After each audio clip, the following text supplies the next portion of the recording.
right, here we go. MJ Morning Show at 6 o'clock. just Fester and me. I don't know where Roxanne is. Are there any texts that have flown among the crew? Hang on a minute. No, I don't see any text, Fester. Here comes Roxanne. Yeah, okay. Oh, and Froggy. Oh, just strolling on in. Yeah. Here we go. All right. I was stuck behind Roxanne. You were what? I was stuck behind Roxanne. What all right. That does happen. I've gotten stuck behind people, but you didn't get stuck behind me. Stuck behind where? Like when you're walking in, this happens to me before with people in this building, and they start talking to you, and you can't hurry up and get to the studio, and you can't. It's awkward. Hold on. What do you mean? It's you? Because they're in front of you. Somebody talks to you, and Yes. that stops you from getting to the radio studio on time? Yes, it happens. It happens. I've heard of just-in-time production, like auto manufacturing, where the parts for the car are made and arrive at the factory, JIT, just in time. But I don't like to do a radio show that way, But Hey, we're here now. Everything is good. It's I mean, Friday. We're a minute in. Yeah, So we're good. I mean, all right, I am excited, ladies and gentlemen. Froggy, what time is Hal Herman headed in this morning for the final Hal Herman headlines of the year? Ever. What? This is the last one ever. What do you mean? Hal's pretty much done with this. Wait a second. Hal's pretty much spent on the Hal Herman headlines. This is news to me. I thought this was a very valuable creative outlet for Hal Herman. I thought He's that pretty much over it at this point, I think. Hal's not in a good mood today. Is Hal over the MJ Morning Show, or He might be. I mean, you're calling him in constantly. I mean, Froggy is. I'm calling him in constantly. You rely on him. He's a real crutch for you. Once a week, Hal Herman headlines is a real crutch for the MJ Morning Show for me. Wish I never. What do you think? Wish I never invented the guy. What? Well, I kind of invented Hal Herman headlines, but that's beside the point. All right, so what? Did you? Hold on. What are you saying that this is Hal's last appearance on the MJ Morning Show ever? It might be. This might be his last appearance. So. No, that can't be the case. We'll see. Why is Hal angry? He's just, he's in the mood. I don't know. All right, so Hal Herman headlines, 7:55, 8 o'clock this morning. Is that going to... Did he go to the company Christmas party last night? He did not. Did you go, MJ? I made an appearance. I stopped by for probably 45 minutes or so. Got there about 6:30, left at about 7:15, 7:20. Maybe I was there even a little longer. Maybe you were there, because I didn't get there until 7:15 myself. I got there at 7:20. Oh, I'll show up when they sell me an endorsement. all right. So Yeah. I mean, no offense. I don't. now I don't need let to me be a get this bunch of straight. salespeople's Hang wives. on. Let me get this straight. So you guys did not show up. So I was the first one there.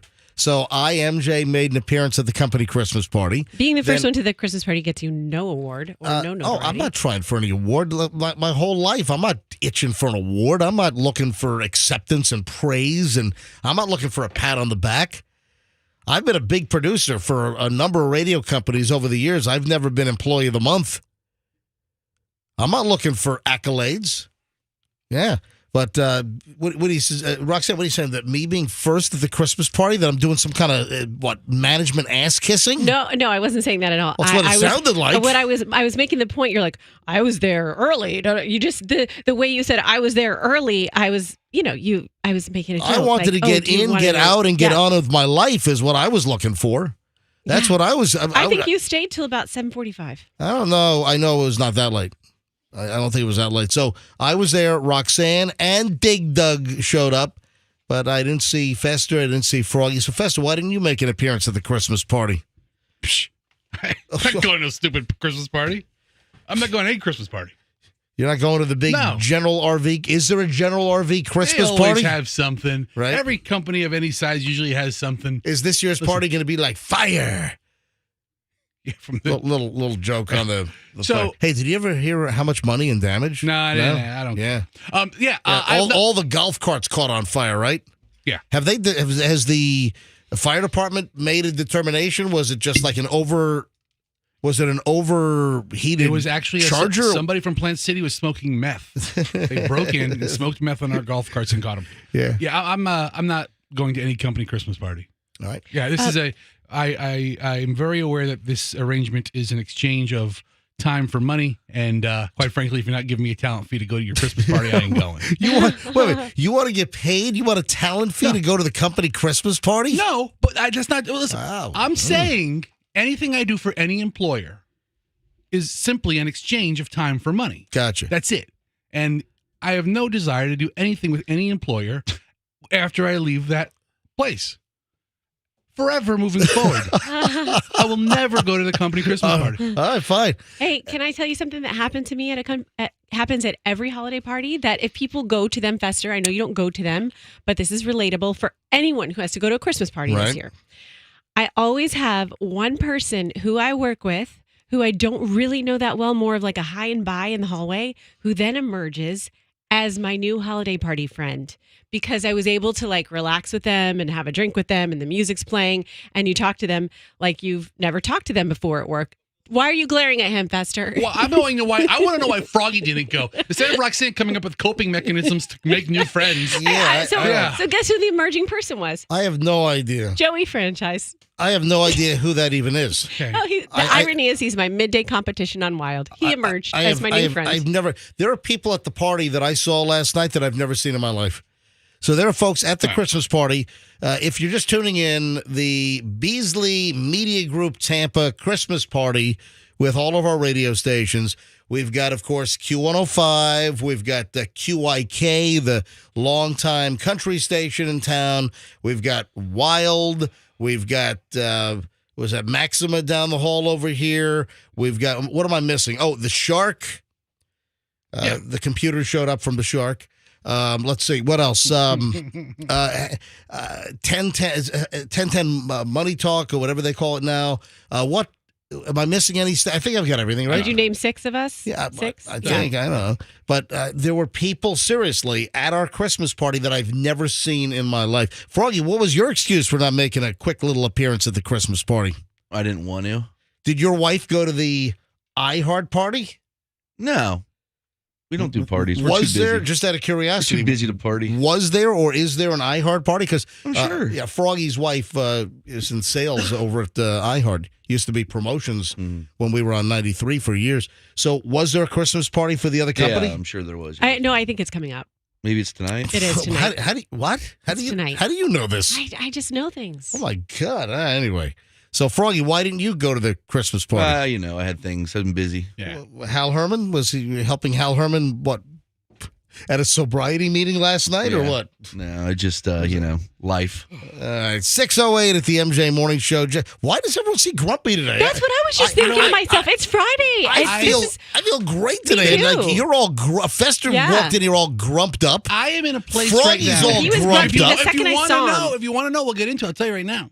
I'll tell you I later. don't have time care. right Well, now. yeah, you never have All time. right, sick. Well, look at the clock. We're playing Chips music. I got to do traffic. I know, All right, play it. I got to play traffic here. I got to stay on time. All right, here's Pat with the latest. We're back in a minute. Let's find out why Fester's all grumped up next. Still just that one accident. It's going to be on Martin Luther King Boulevard.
621 MJ Morning Show, Q105.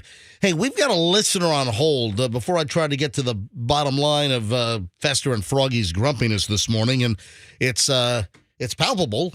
Roxanne, you noticed this. I noticed this. I did. And, maybe they should have gone to the holiday party and they wouldn't be so grumpy because we're here and we're in a good mood. Hey, listen, I'm fine. Yeah, me too. I'm fine today. Yeah, I'm even thinking about playing a classic crotchety old man Christmas call.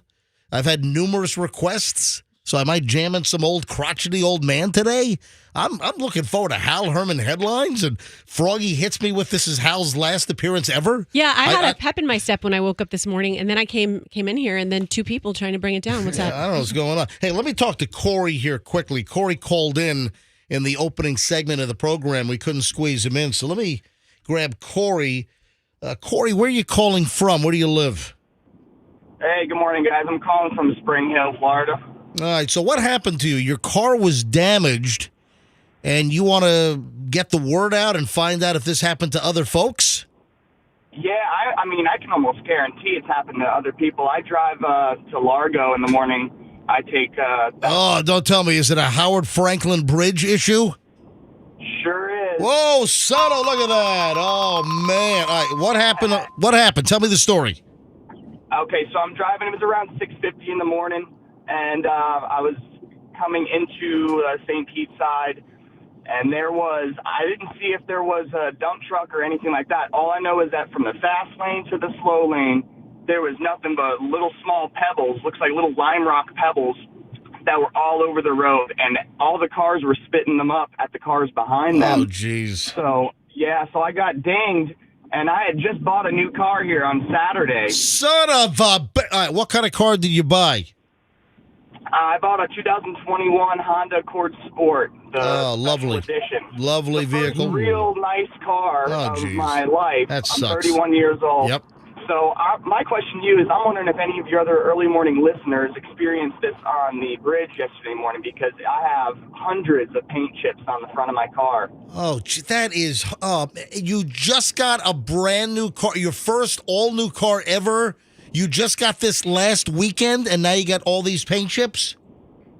Yeah, I'm used to driving hoopties, $5 to $7 grand for a car, but I paid over. Hold on, whoa, hold on a minute. It's called a hoopty?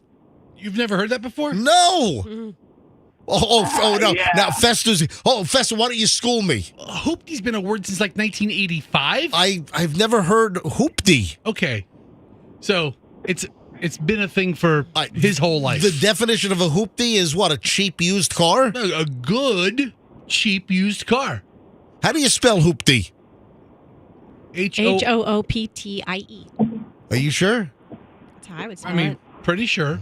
All right. Well, why don't you Google it? Why don't you look it up? Now, on the bridge, with all this construction, there are a lot of pebbles. Now, yesterday I didn't experience anything, but over the course of the 3 years we've been doing this radio show, I've gone through 2 windshields. I've been through 2 windshields as well, and they were all Howard Franklin Bridge incidents. So the question is, was this construction related? Of course, the Howard Franklin Bridge has a lot of construction because they're building the brand new southbound lane. So the new bridge that you see being built right now, all the barges from New Orleans out there, all the cranes, all the construction, that's going to be the new southbound lane. The current southbound will become the northbound. The current northbound is ultimately going to be demolished because that's the oldest part of the span, and it has been determined that it is at its usable lifespan. So listen, this sucks. Listen, I'll put it out there. We'll ask other listeners, did anyone else, and this is the time. So you said it was yesterday morning about this time, 6:15 or so. It's now 6:25, right? It was about 6:50. Oh, 6:50, 650. All right, well, listen, we'll ask folks, did anyone else have property damage? Did you hit this, pile of rocks, or did you have pebbles and rocks just strewn all over your car on the Howard Franklin yesterday? And this was southbound because you were coming from Spring Hill, so you came down the Suncoast to the Veterans and then right to the Tampa side, 275, and then you're cutting across. Where exactly was it? What part of the Howard Franklin span did you have all these rocks coughed up on you? This is why I'm surprised that you haven't heard about this, because it was almost the entire bridge. Oh my God! You know what it sounds like? Let me tell you what it sounds like. It sounds like a dump truck, a rock hauler, some type of vehicle. It sounds like they had a leak. It sounds like rocks were just pouring out of a dump truck or a rock hauler the entire span of the bridge. That's what it sounds like to me. Right, that's what I'm thinking as well. And now that I just got this new car, I'm already going to be filing a claim for it. So, I was definitely in a rage yesterday getting across that bridge. Dude, I'm sorry to hear this. I mean, you're 31 years old, your first brand new car, and it's the old saying, now you know why we can't have nice things. This is why. Yeah, this is why. You got damn rocks on the Howard Franklin. I'll tell you right now, and I had a little bit of a scare what is today? Today is Friday. You know what? It was Monday. It was Monday. I was driving the Veterans Ford Mustang GT. Of course, Veterans Ford, one of our new clients, one of my new sponsors here on the MJ Morning Show. And I've been driving a variety of Fords. I've been in the Mustang, the Mach-E, the electric crossover. I've been in a GT. I've been in an F-150. And I had a Mustang 5.0, Mustang GT, for about a week. And on Monday morning, I was planning on bringing the car back this week, Monday or Tuesday. And on the way in, it's very funny you bring this up. Monday morning on the way in, and this was just a click before the 4th Street exit southbound, which is still closed. When the hell are they going to open that damn thing up? And this is just before 4th Street. I had a horrific boom, must have been a rock the size of a golf ball that hit the windshield on the Mustang. I'm like, son of a... great, the windshield's cracked. I got to bring the Mustang GT back to Veterans Ford. Hey, sorry, cracked windshield. But luckily, the windshield was not cracked. I went over that windshield after the show on Monday when we had sun out in the parking lot. Obviously, we get in here and it's dark. And I went over that windshield with a fine-tooth comb, and there was nothing. I would have sworn that the rock hit that I took on 275 South on the Howard Franklin, I would have sworn I would have lost $1,000. I would have bet $1,000, man. That windshield is cracked, and that's about half the cost of probably the windshield replacement. And luckily, the windshield was not cracked. But, man, I had that feeling in my stomach. I was like, oh, my God, I gotta call Lorenzo, the general manager and the managing partner at Veterans Ford. I'm like, hey, yeah, the loaner Mustang that I'm driving, so I can talk about it in the commercials. I just cracked the windshield on the Howard Franklin. And luckily, nothing. Not a mark, zero, zilch. So, and that happened Monday. And then also, with what you bring up, Corey, Fester's had a couple of windshields. I've had 2 windshields damaged on the Howard Franklin Bridge on our BMW X5. So I had Mike's Auto Glass already replaced 2 windshields because of Howard Franklin Bridge stuff. And I think my issues were northbound. But with what you're saying, Corey, I don't know if it was construction related or just a dump truck that just dropped all kinds of rocks, or it could have been a dump truck bringing fill material or whatever to the construction site. I don't know, but man, I feel so bad for you. Tell you what, if there are any others listening right now with rock damage from yesterday, which happened at 6:50 yesterday morning, according to Corey, who's our caller here, if there are any others that had rock damage to their vehicle, which happened about 20 minutes from right now, yesterday, I'd love to hear from you. 800-990-1047. 800-990-1047. I can't tell you how bad I feel for you, Corey. I appreciate it. I mean, I've been driving that bridge for years, hundreds and hundreds and hundreds of times. Never have I had anything like this happen. Yeah. Of course, when I buy a new car, it happens within a week. That's the way crap happens, and it sucks. Corey, we've got your phone number, right? Yes. Yeah, Andrew's giving me the thumbs up. All right, tell you what, if anyone wants to phone in, if anyone else had rock damage yesterday on the Howard Franklin, and you're telling me that you had crap getting tossed up at your car almost the entire span of the bridge? Yeah, there was even a couple cars that were just parked off to the side, like they were going to wait for it to get cleaned up. But, I mean, I don't know how long that would take. Jeez, that is horrific. Well, I drove in this morning, and I did not have any clicks or any clacks, and I had nothing hit the car this morning. Corey, thank you for listening. Thanks for sharing. Sorry about the new car, and listen if anyone else calls in, okay? Absolutely love you guys. Been listening to you guys since I was in middle school. Oh, man. That is fantastic. Thank you. Corey, we're getting calls right now. Corey, turn your radio up, okay? What's that? I said we're getting calls right now, so turn your radio up, all right? Thanks, Corey. Oh, I sure will. Y'all have a great day. You too, buddy. Merry Christmas. Let me grab line 7. Hi, good morning. Who's this? Hey, MJ, it's your number one man, Eric the Trucker. Hey, Eric the Trucker. What's going on? I was going through yesterday morning just between 7:10 and 7:15, headed down to North Fort Myers, and I had 3 of those thrown up into my windshield from a BMW X3 just about right before the 4th Street exit. And now I'm going to have to replace the windshield in my 18-wheeler, and it's going to cost me $1,445. Oh, man. man. Sucks. All right. Ugh. So, again, the car in front of you was a BMW X3. It's not his fault, but his vehicle tossed up the rocks and hit your 18-wheeler windshield. Yeah, because apparently he was a younger person, and he had it lowered to the ground. It had some really wide tires on it, and it just grabbed like a trio of 3 rocks, and it sounded like the OK Corral. Bam, bam, bam. Oh, that sucks. What are you driving? You're driving a Kenworth, a Freightliner, a Volvo? What do you have? International LT. Gotcha. All right, Eric, I'm sorry to hear that. All right, here's another call. Phones are ringing here. All right, buddy, have a good weekend. Yeah, do we have time for this? Not really, but I'll take a couple of calls here. Hi, good morning. Who's this? Hey, this is Holden Blair calling. Hey, Holden, what happened to you on the bridge? So I was on the bridge, and like the last guy just said, I had a rock kicked up. I just got this Chevy Cruze from CarMax, and it chipped my windshield. Son of a bitch. Couldn't believe it. Yep. And this happened yesterday? This was yesterday?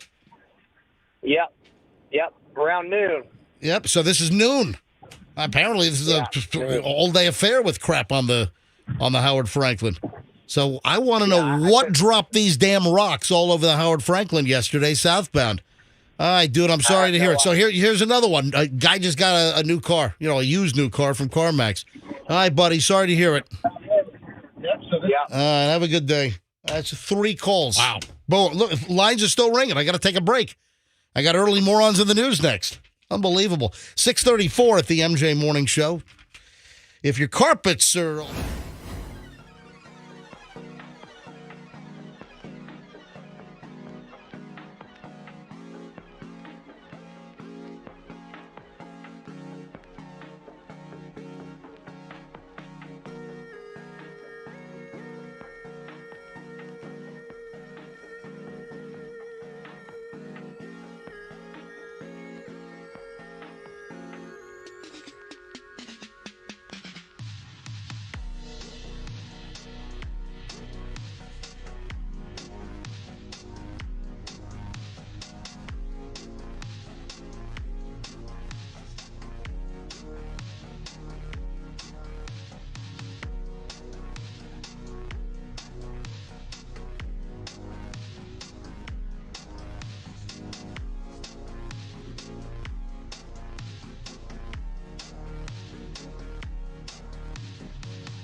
642, Morons in the news on. If you're saying, hey, MJ, at 642, you're running a couple of minutes late, man. I'm a creature of habit. I wait for the same thing to happen around the same time every morning. And, well, hey, okay, fine. I'm running a couple of minutes late because we had to deal with this Howard Franklin I-275 South apparent rock throwing disaster from yesterday morning. So we took a bunch of calls.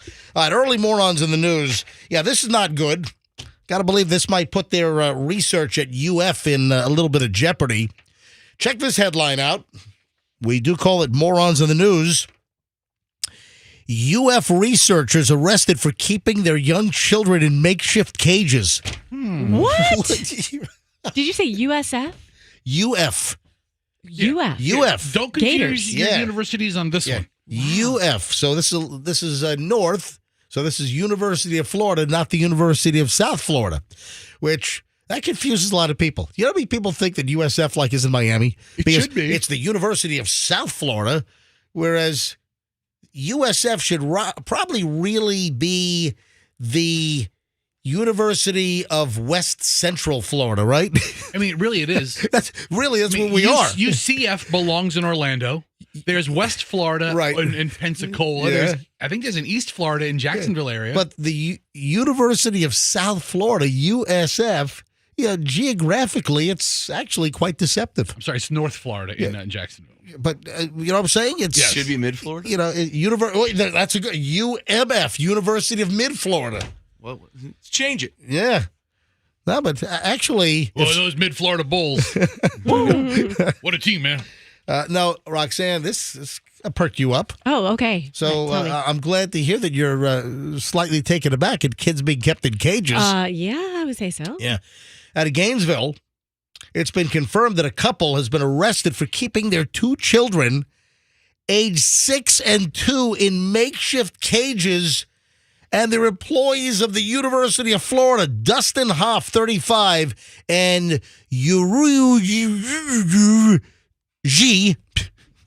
I love the Rougies family. 31, arrested on charges of child abuse, child neglect, and University of Florida officials confirmed that they worked at the university and are on administrative leave now.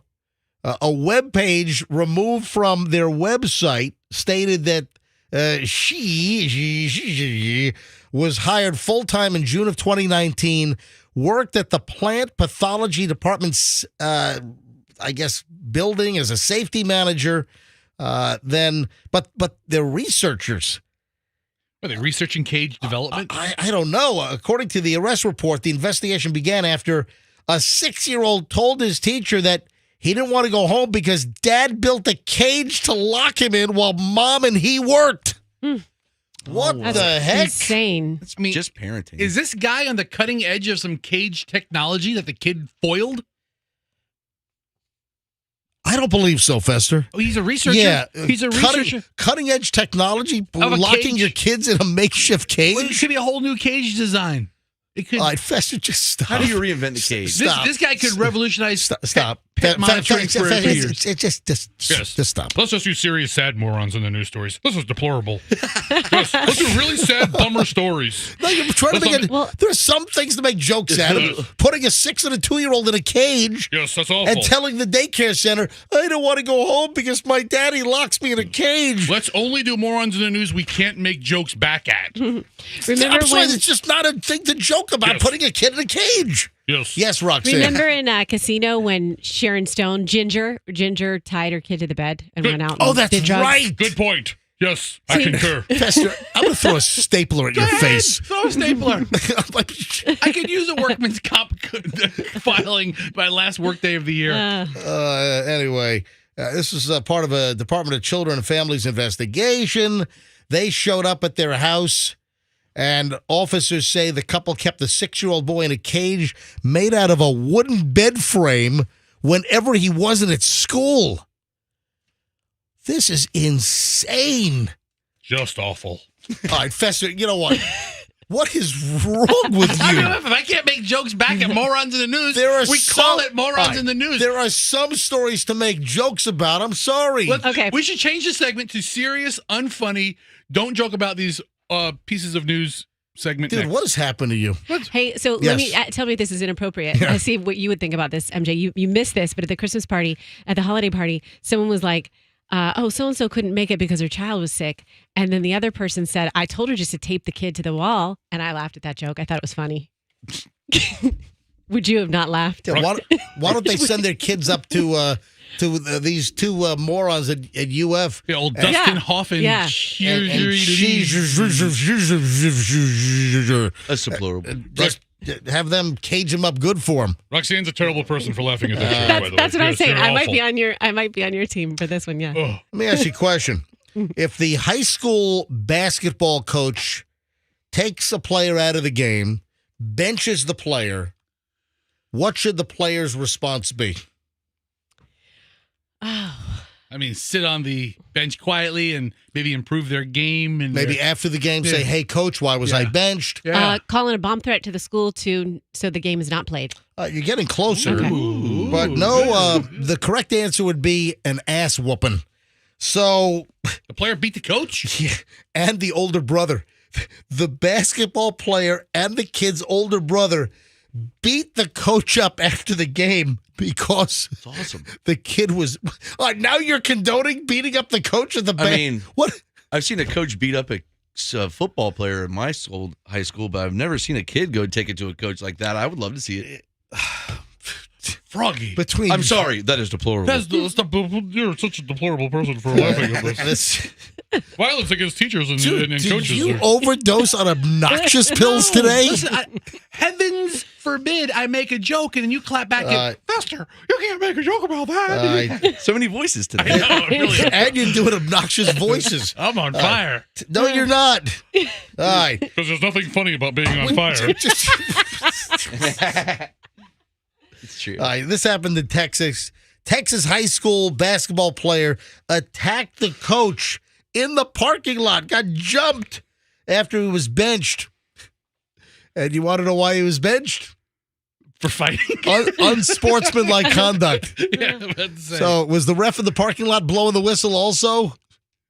Yeah, bench for unsportsmanlike conduct during a game earlier in the night.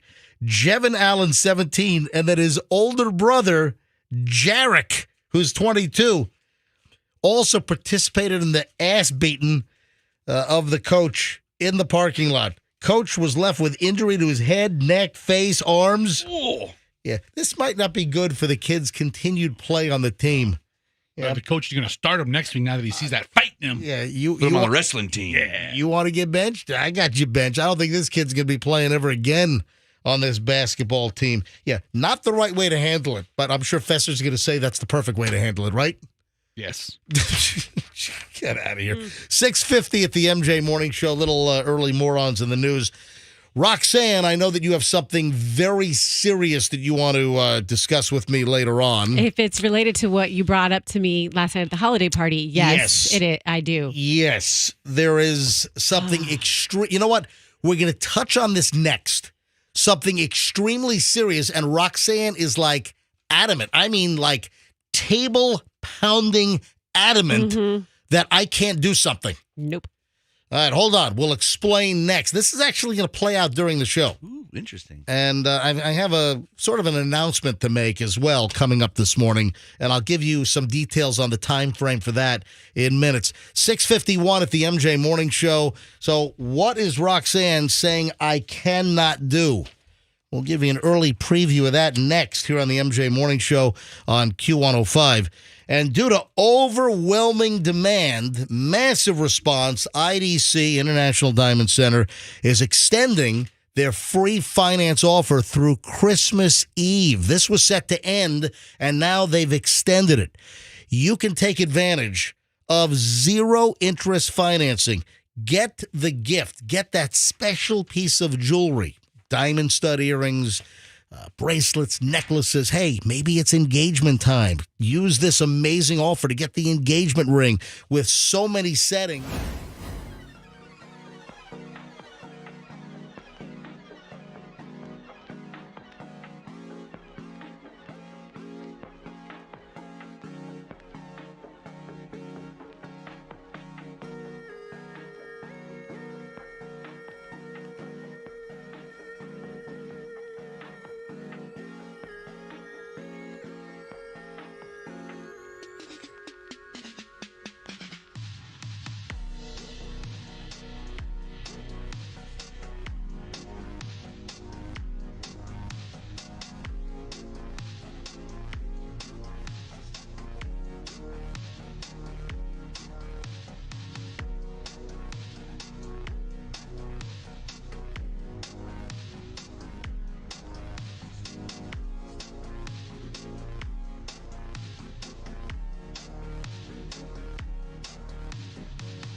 Morning Show on Q105, 702, rolling up on 703, Friday morning.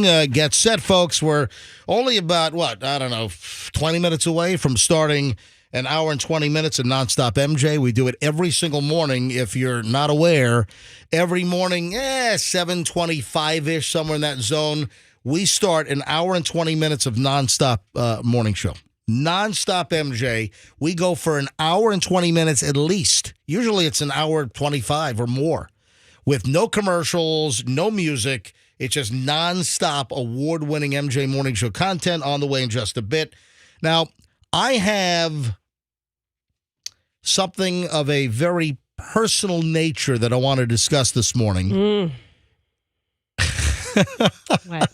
See, I'm not playing the game, but that's a real. Since we've played the game, Roxanne, Yep. You've taken off the table every time because now when he hears he thinks the game started. No, this is a serious I have something of a personal nature that I want to discuss with you, the MJ Morning Show listener. Let's call it 8:05 this morning. Let's. Okay, well, Dude, I hope you took obnoxious pills times 10 this morning. I think maybe Froggy, maybe I know certainly myself. We got the show started maybe on the wrong foot. I feel as though I'm ready to not have to see any of you guys for 2 weeks. Oh, jeez. so you should be in a great mood. No, I mean it's like then I came. That's to why this, I'm happy. I came to this realization last night. I don't have to see these guys for 2 weeks. What are you having separation anxiety then why now? are you so sad about it? It's like it's counterintuitive. Yeah. Whatever the hell you're saying right now. And then I'm like, I have to see them one more day. Oh, gee, stop. get out. So that's where it's coming. No, I think, you know Stop what? I've noticed sometimes you're sad on Fridays because you can't come in and see everybody. No, that's not the case Listen, at all. I think he's got a freaking brain tumor, and we have that woman from that St. Pete MRI place. Yeah, where the hell did she go? Yeah, exactly. Yeah. I've got the email in my pile. We had a woman from a St. Pete MRI place offered to do a free MRI for Fester because I've commented that something's going on inside Fester's head. So she offers up a free MRI, and then she's ghosting us now. Now I've left voicemail messages. I've sent an email. I can't get a response back. So they offer up a free MRI for Fester's fat head, and then now I'm getting ghosted. I tried to put it together to where Froggy and I could get a couple's MRI. Oh, that would be so cute. What, an embrace? What if that's ever been done? The spooning position. You know, aren't there like intertwined bodies from Pompeii? Yeah. Like stoned in time, yes. They also have great limoncello there, too, when you go on that tour. So, have you been to Pompeii? Yeah, it's pretty cool, actually. So, but just like intertwined, lava-frozen bodies from Mount Vesuvius's eruption in 55 AD or whatever the hell it was. Hey, Fest, look, I don't want to be inaccurate for the kids. Can you please look up when was the famous Mount Vesuvius Pompeii eruption? There was one guy that was like Jeffrey Tubin himself. Did you see that one? No, seriously. There's one. Froggy, stop. There's one. I'm sorry. I said 55 AD. The eruption of Mount Vesuvius was 79 AD. Look up the guy who was frozen. He got lava-fied or whatever it's called. Froggy, and he was doing that. All right, Froggy, I'm not going to talk about a guy doing a. And then he got lavaed. And then his family's like, he died doing what he loves. That is not true. You are making that up. I'll give you $1 million if I'm lying.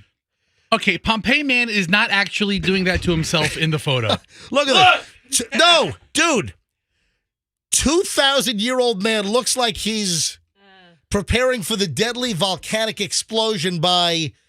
Was I wrong, Bill? It might look like that, but apparently scientists have determined that that's not exactly what he's doing. I'll tell you right now. Can you imagine that being your last image? I tell you right now, if the lava's a flowing, I'm going straight to it. Guys, stop. Where the hell was I? You're the one that had to bring up Pompeii. You're something that you want to do that I'm saying you better not do it, buddy. All right.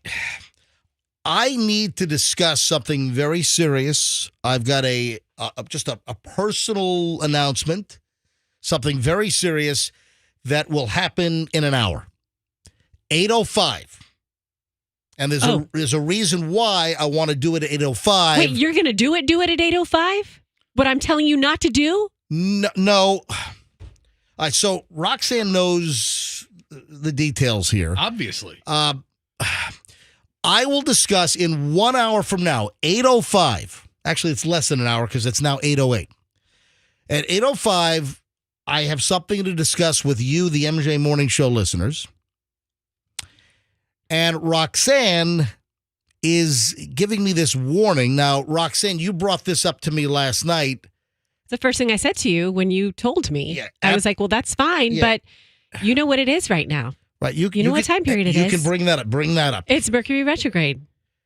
What? So I highly suggest. We are in Mercury. Yes. Fester, do me a favor. Can you Google Mercury retrograde so I can have like an intelligent discussion on the air here and explain exactly what Mercury I don't believe in all this hocus pocus stuff, but Roxanne, you were pounding your fist on the table at the Christmas party last night when I let you in on something. This is the one thing that I adhere to.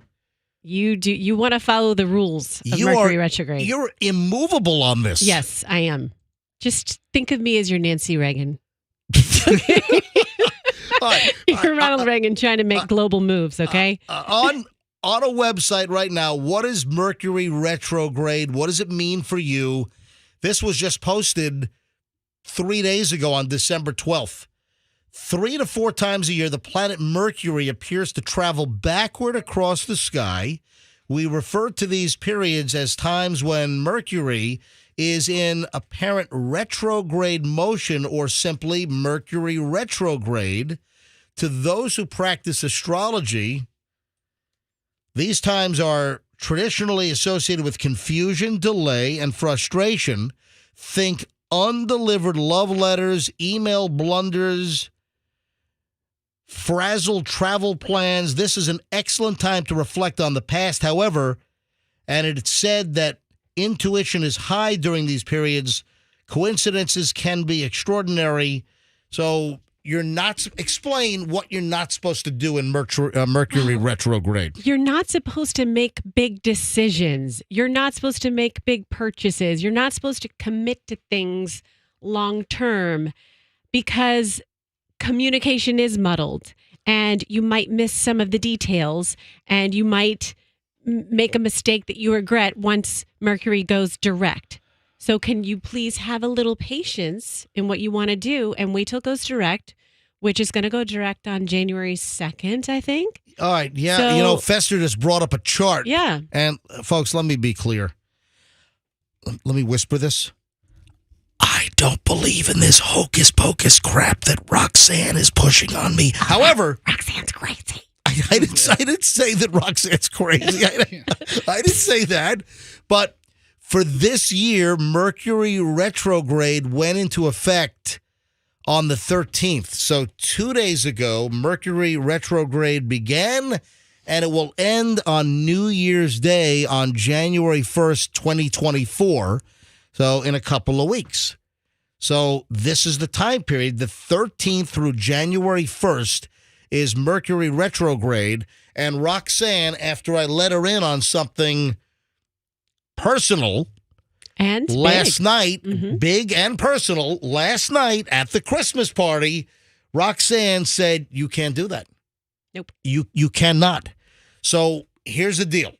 In less than an hour at 8:05, I will present to you, the MJ Morning Show listeners, some very important information. And Roxanne is telling me, stop.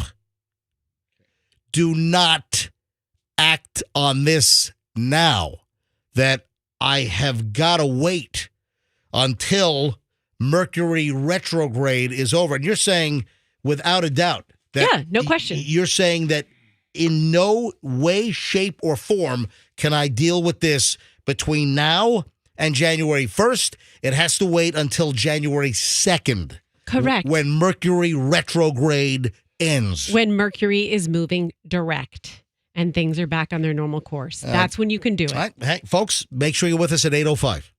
8:05 this morning. I'm going to roll it all out. So keep listening.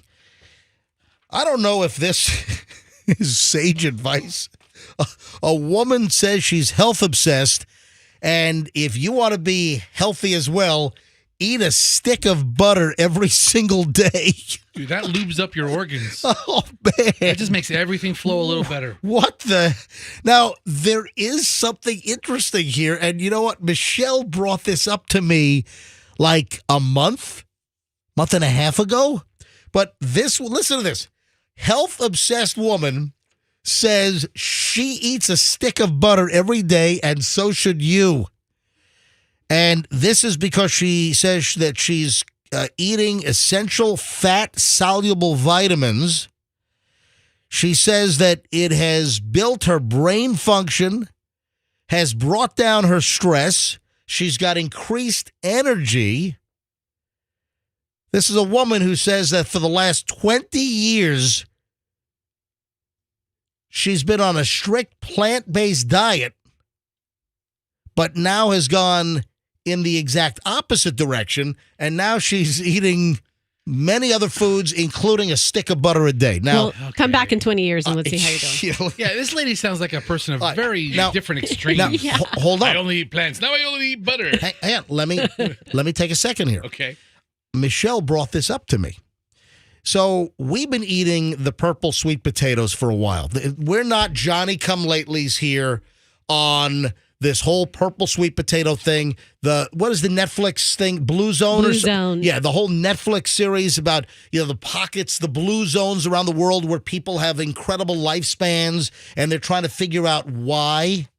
All right, you know what? I don't want to get too late here. Hold on to that thought. The minute we get back, in just a few minutes, we start an hour and 20 minutes of Nonstop MJ.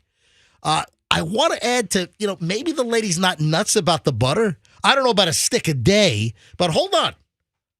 I want to pick up with this in a second, and then we do start an hour and 20 minutes of Nonstop MJ next. Folks, don't move. We're loaded in minutes here on the MJ Morning Show on Q105.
MJ Morning Show, Q105, MJ, Fester, Froggy, Roxanne, Andrew in the producer's booth on this Friday.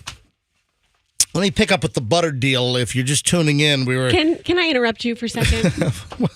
But of course you can.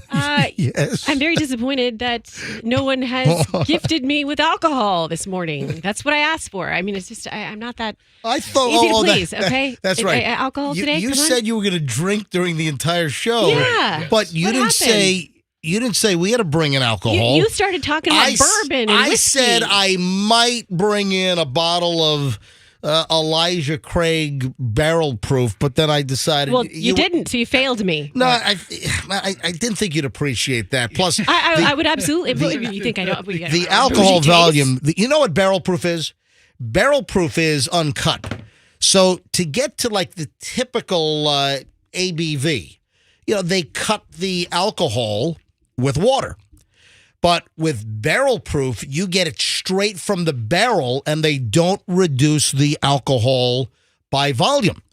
And Elijah Craig is a great, great bourbon. And I was going to bring in some, but, frankly, I forgot. But I thought you were bringing your own supply. No, I was expecting you to give me that. But we are not the male relationships in your lives. How did this come up? How did it come up that you wanted to drink during today's show? I just randomly said I wanted to. No, it was based on the fact that every year, traditionally, as a group, as a morning show, we've done some kind of function around the holidays. We've gone to dinner, we had just a gathering, and we're not doing that this year. Well, the plan is to do it early next year. Yeah. If the MJ Morning Show returns. So that's the plan. By the way, folks, I have something very important to discuss at 8:05 this morning. 8:05. We've kind of teased this. 8:05, a very important chat that I have to have with you, the MJ Morning Show listener. And then Roxanne's going to get all wiggy and uppity. Imagine if I was drinking. Jeez. Oh, my God. Be happy. All right. Well, I don't know. Are you a happy drunk? Or No, I really am. Are you an angry drunk? No. I'm 'Cause fine. listen, you got folks that drink and they're happy. You got folks that drink and they get surly and nasty. No, not me. Those are called alcoholics, I Yeah. think. The ones that get surly and nasty. Yeah, I think so. It worked out for the best because I have OBGYN checkup after the show, and then I have... Thank you. That's great. Dump that. All the gross stuff we say, and I can't say that. Oh, God forbid. It's not good to show up with I did not dump that. Okay, it's not good to show up at doctor's appointments at annual physicals with drunk. So Not that's true. good. Not true. I mean, if you're going to show up to one appointment with a couple of drinks in your system, it's that one. That's what I want to hear. And then I'm taking the kids to Disney, the family to Disney tonight. It's going to be a late night. We'll be there till so it's probably best that you didn't indulge me. Hold on. What? That is some serious 729 content. Roxanne's OBGYN appointment later today. So from OBGYN to Disney later we're on. going to Disney Best World. of both worlds. You're going to wish you're at an OBGYN appointment when you're walking around Disney tonight. No, it's cool this time of year, isn't it? Andrew knows, right? Anyway, where The lights. the hell was I? Oh, the butter deal. Yeah. I got to pick up on the butter deal. And if you're just tuning in, we mentioned, I just didn't want to get too late. I wanted to start the hour and 20 minutes of Nonstop MJ, which we just started. I wanted to start it pretty much on time. So I kind of just pushed off the butter deal. I kind of laid out the story. This woman is saying that for health reasons, she's now eating a stick of butter a day. She used to be a vegan for 20 years, and now she's gone the whole opposite direction, and she consumes a stick of butter every day in order to consume essential fat-soluble vitamins. Now, listen, I don't suggest that you follow this woman's lead and eat a stick of butter every day. There's a guy on YouTube that does that and swears to life or whatever that he is the healthiest guy on earth because he eats a stick of butter with like 4 meat patties every day. Now, seriously. Can I spit this out, guys? Go ahead, spit. Between Roxanne's OBGYN deal and now... All right. Now, Michelle, my lovely wife, brought this up to me about a month ago because I was just going to eat the purple sweet potato plain, and I'm fine with that. Ugh. What do you mean, ugh? I don't like sweet potatoes. You know what? Neither does Doug. He hates sweet potatoes. I love them. I never liked them. You know what? For whatever reason it was, and I think we've discussed this, I only started eating sweet potatoes in the last maybe 5 years. For the bulk of my life, I avoided sweet potatoes because I always saw just the nasty candied yams and just the syrupy with marshmallows melted on top, and it just didn't appeal to me because let me tell you why. I'm not a sweet and savory person. I don't like to mix sweet and savory. I like my sweet completely separate from my savory. I don't know what it is, and for whatever reason, during the whole course of my life, I decided that I don't want sweet, maybe because the word sweet is in the potatoes, and I don't want my potatoes to be sweet. And the fact is that sweet potatoes really aren't that sweet. And they're good. And I can't believe that I wasted decades and decades of my life by not enjoying a sweet potato. And then some years ago, maybe 5 years ago, started discovering the purple sweet potato.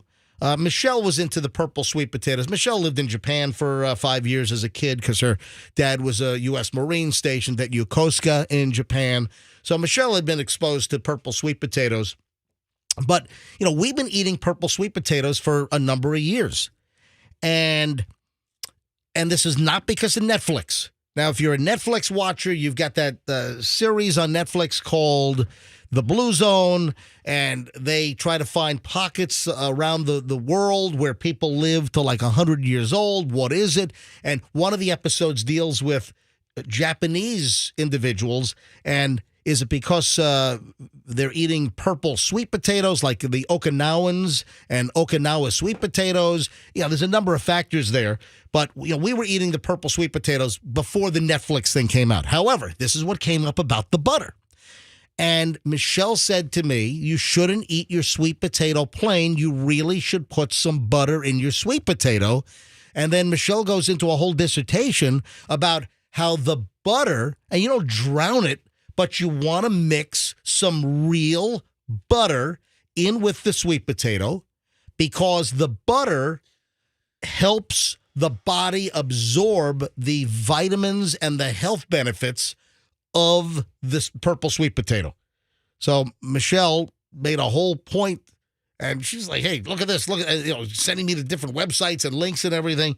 And I guess there's a case to be made that the butter, you don't drown it, you don't douse it. I mean, just a decent amount of butter, and that it does help with the absorption of the vitamins and minerals. Mm-hmm. And don't you guys, with your regular potato recipe, that's the best one ever that has the sticks and sticks and sticks of butter. That's the Joel Robuchon. Yes.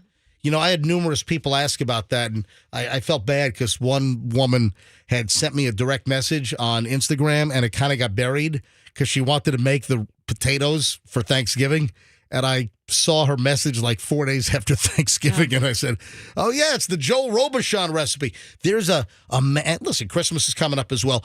There is Christmas dinner. There's a recipe online that Michelle made a couple of years back, and it's Joel Robuchon. What is this, the Bobby Flay show? What are we doing? This is a lot of butter talk. I'm just pointing out. It's butter. It's very specific. We have a story about a quack who's a vegan for 20 years, and now she's saying eat butter, and this has turned into purple potatoes, and now this ridiculous whipped potato recipe. Wolfgang Schmuck is back. I'm just Wolfgang Schmuck. But just very butter focused. Okay. I'm just saying that and potatoes. There is a recipe where you use more butter than potatoes. Okay. And Michelle made it a couple of years back, and it is absolutely delicioso. Ladies and gentlemen, it's 7:35. This is just a teaser. Yeah. Oh, okay. Just a teaser. Coming up in about 20 minutes. I'm looking for about 7:55. Hal Herman headlines.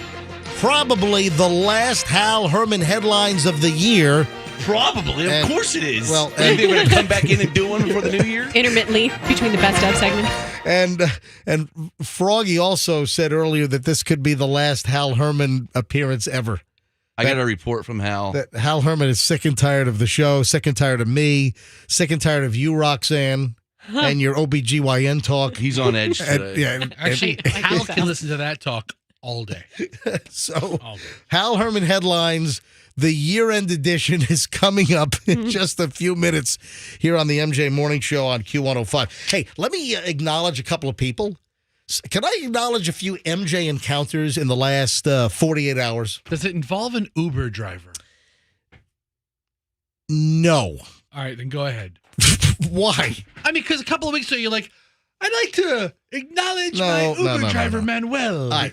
Oh, Two what a, things. What a clean car. I forget, and I got to be careful out there because I forget what I do for a living. When I'm just, out and about and doing what I do, I'm just doing what I do, and I kind of forget that there are a lot of people out there that know me and listen to me and the whole crew here and the many years since 1994 that I've been on the Tampa Bay area radio airwaves. I'm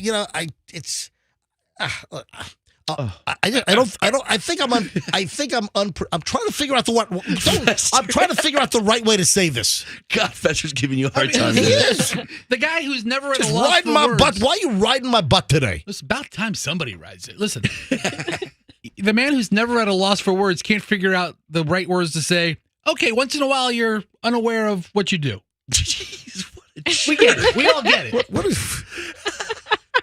Because Fester is always money with his words. let me tell you- Fester, the jerk store called. They're running out of you. Yeah, good one. You know what? That was good. Why don't I tell you about this great purple potato recipe I have? All right, listen. Oh, wait, where do you get the purple potatoes again? Just real quick. I was just kidding, real quick. Roxanne. I saw him at Whole Foods Jesus. just a couple of days ago. I saw him at Whole Foods. Okay, continue. Sorry. But all right, where was I? Oh, so I want. You're out and about. You forget who you are. You forget your MJ of the MJ Morning Show. Do you have to say it so obnoxiously? You let her talk to you like that, Spider. Really? Do you have to say it that obnoxiously? Where are we going? All right, we get it. You're famous. Okay, now what? No, I'm not saying that. I just forget. So I might have been. I wasn't rude, but I might have been a little snappy with. A little short. Oh, really? Nice. Okay. All right, Nice. so I get it. Nice. Michelle flew out of town on Tuesday night. She was out of town for 24 hours. She flew up quickly to New Hampshire to help Chloe with her packing. Chloe, embroiled in, final exam study. Her last final exam, I believe, is today up at University of New Hampshire. She's got a 20-page paper due on Sunday. So Michelle said, listen, let me just pop up quickly and help Chloe with the final packing. And so Michelle brought up 2 huge duffel bags and really took almost everything back here so Chloe can just focus on her final studies and writing her 20-page paper, etc. And so it's kind of a last-minute deal that Michelle just said, I'm going to New Hampshire.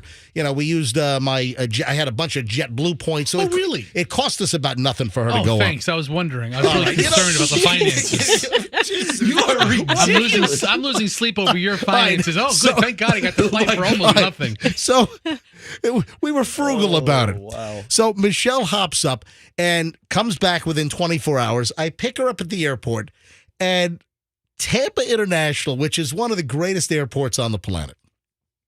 Tampa International is a great airport, been all over the country, all over the world, and Tampa International is just a really user-friendly airport. But the parking and traffic guys at passenger pickup, they could be a little too much. They're aggressive. They are. They got a tough job. Yeah, that's but true, too. I've never seen them. I don't want to call them like traffic lice, but I've never been to an airport where they're really that stringent and strict. And I think sometimes they might be a little too rough and tough. So I'm picking up Michelle. I park over on the curb. Michelle is walking toward me with her wheelie bag, but guess what? In front of her by 15 feet is the guy in the yellow shirt. And he's coming right at me. Move that car. I'm waiting for it. And I'm like, and I'm going to tell you what I said. He's coming at me. He's like, sir. And I'm like, I'm like, Was he friendly about it? Or was he aggressive about it? No, he was friendly. Okay. He was nice about it. He's coming toward me, and I know that he's about to tell me you can't. And I'm like, I said this. I'm like, hey, put your pants back on. My wife's right behind you. All right. So Put your pants back that's on. That's what I said. I said, put your pants back on. My wife's right behind you. And the guy was nice, right? Well, turns out he's an MJ morning show listener. And he's like, he listens every morning. He's like, dude, love the show. I listen every morning. It's like, doesn't matter. It's still, move your car. You can't stay here. Anyway, the dude's name is Andre. And, you know, I probably shouldn't have said, hey, put your pants back on. My wife's right behind you. You absolutely should have. But then he's like, hey, man, I'm an MJ Morning Show listener. I've been listening to you for 20 years. I love the show. But, just an example of you don't know who, listens to you. You don't know who recognizes you. And again, I forget what I do for a living and the fact that I've been on the radio since 1994 in this market, but we've been all over TV and billboards, and I just go about my business like I'm just some anonymous schmuck, It's just you got half of that right. What, the schmuck part? All right. So then here's the second story. We dropped the dogs off at the kennel yesterday, and oh boy! We have a couple of different kennels that we use. Yeah, you have to switch around because they know you as the no tippers, so you probably have to switch. Stop it! All right, that's another pet peeve. How kennels, you go away for a week or two, and the kennel bill's like $800, $1,000, whatever, and then they want a 20% tip. That's new. The kennels never used to ask for tips. Again, I'm not going to be guilt tipped. I'm not going to be sucked into that business. All right. Anyway. So Michelle and I dropped the dogs off, and we have a couple of different kennels we use depending on who's available and, who's booked. So we dropped the dogs off, and listen, dogs are going to be there for 2 weeks. That's going to be an expensive freaking kennel bill. All right. We're coming back, and we're heading toward the Gandy Bridge. And I'm on Gandy Boulevard on the St. Pete side.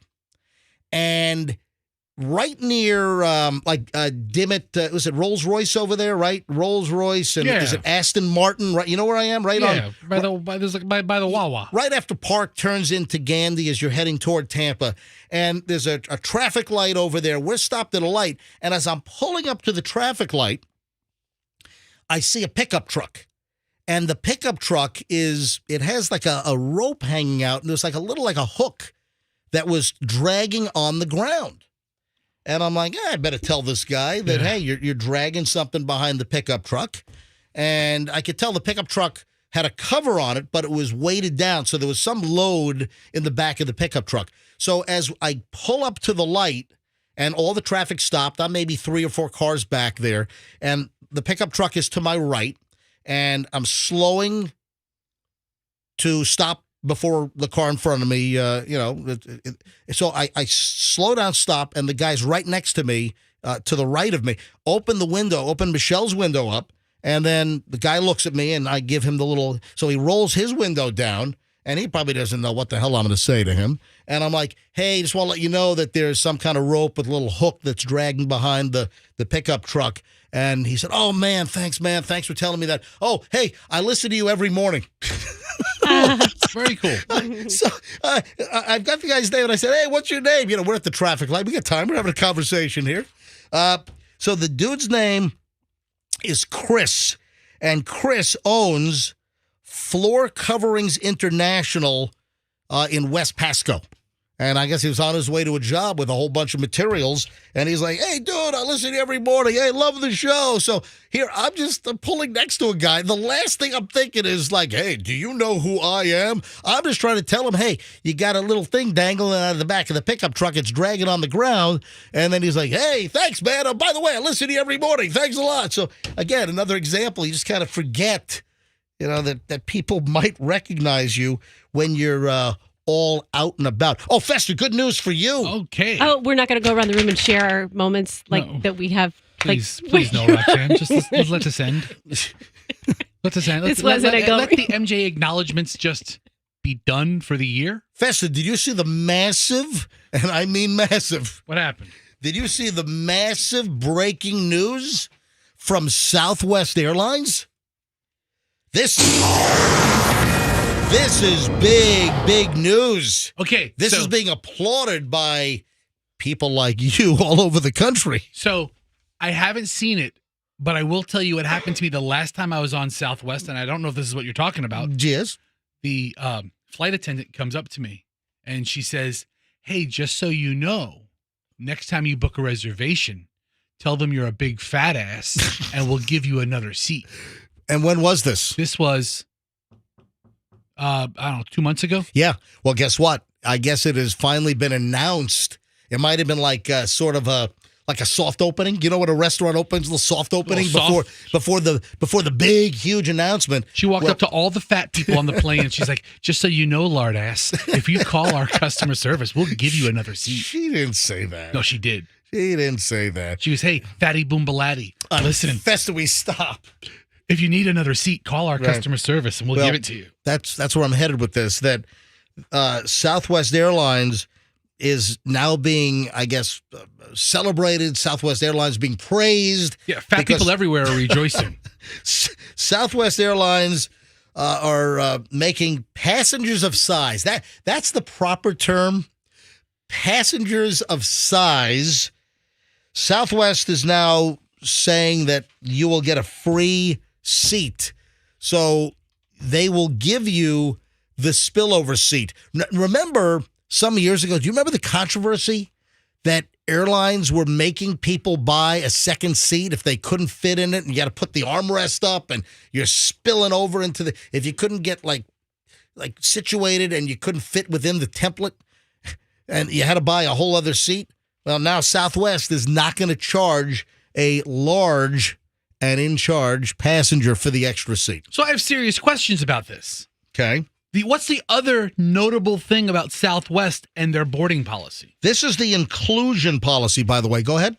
What's the other notable thing about Southwest and their boarding policy? First come, first serve. No, it you depends. Get numbers. You get the numbers. You get a letter group and then a number. So right. They've got the A group. You've got A1 through 30. Then you've got A31 through 60. And then same thing for the B group and the C group. And then you choose your seat. Are they going to welcome the fat people the same time they welcome people with children and veterans? We'd like to now acknowledge all of our servicemen and women serving our country. Please board now. If you have children, please board now. If you're a big fat ass, hey, how about you get off your big ass and get on the plane now, big boy? Boom, boom, boom, boom, boom, boom, boom, boom, boom, boom, boom. What, as you're walking down the jetway? Dude. I mean, shot out of a cannon. You're now free to fat around the country. I mean, if I am like C18, there's no way I'm finding two seats next to each other. I need priority boarding. You've got to spread yourself out between the aisle and the window. Will the lady that has a ham sandwich jammed under her armpit please get off her fat ass and board the plane now? Fester, you don't need to use the language just because you are a person of size. I'm a person of size. It's my people. Yes.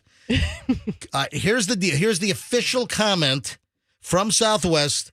Customers whose bodies encroach past the armrest are entitled to an extra seat according to the new Southwest inclusion policy. Yeah, this isn't a last-minute deal. You can't book this flight, the next day and say, oh, and by the way, I'm the size of a house. Southwest is currently one of the few, maybe one of the only airlines to offer free seats to larger passengers.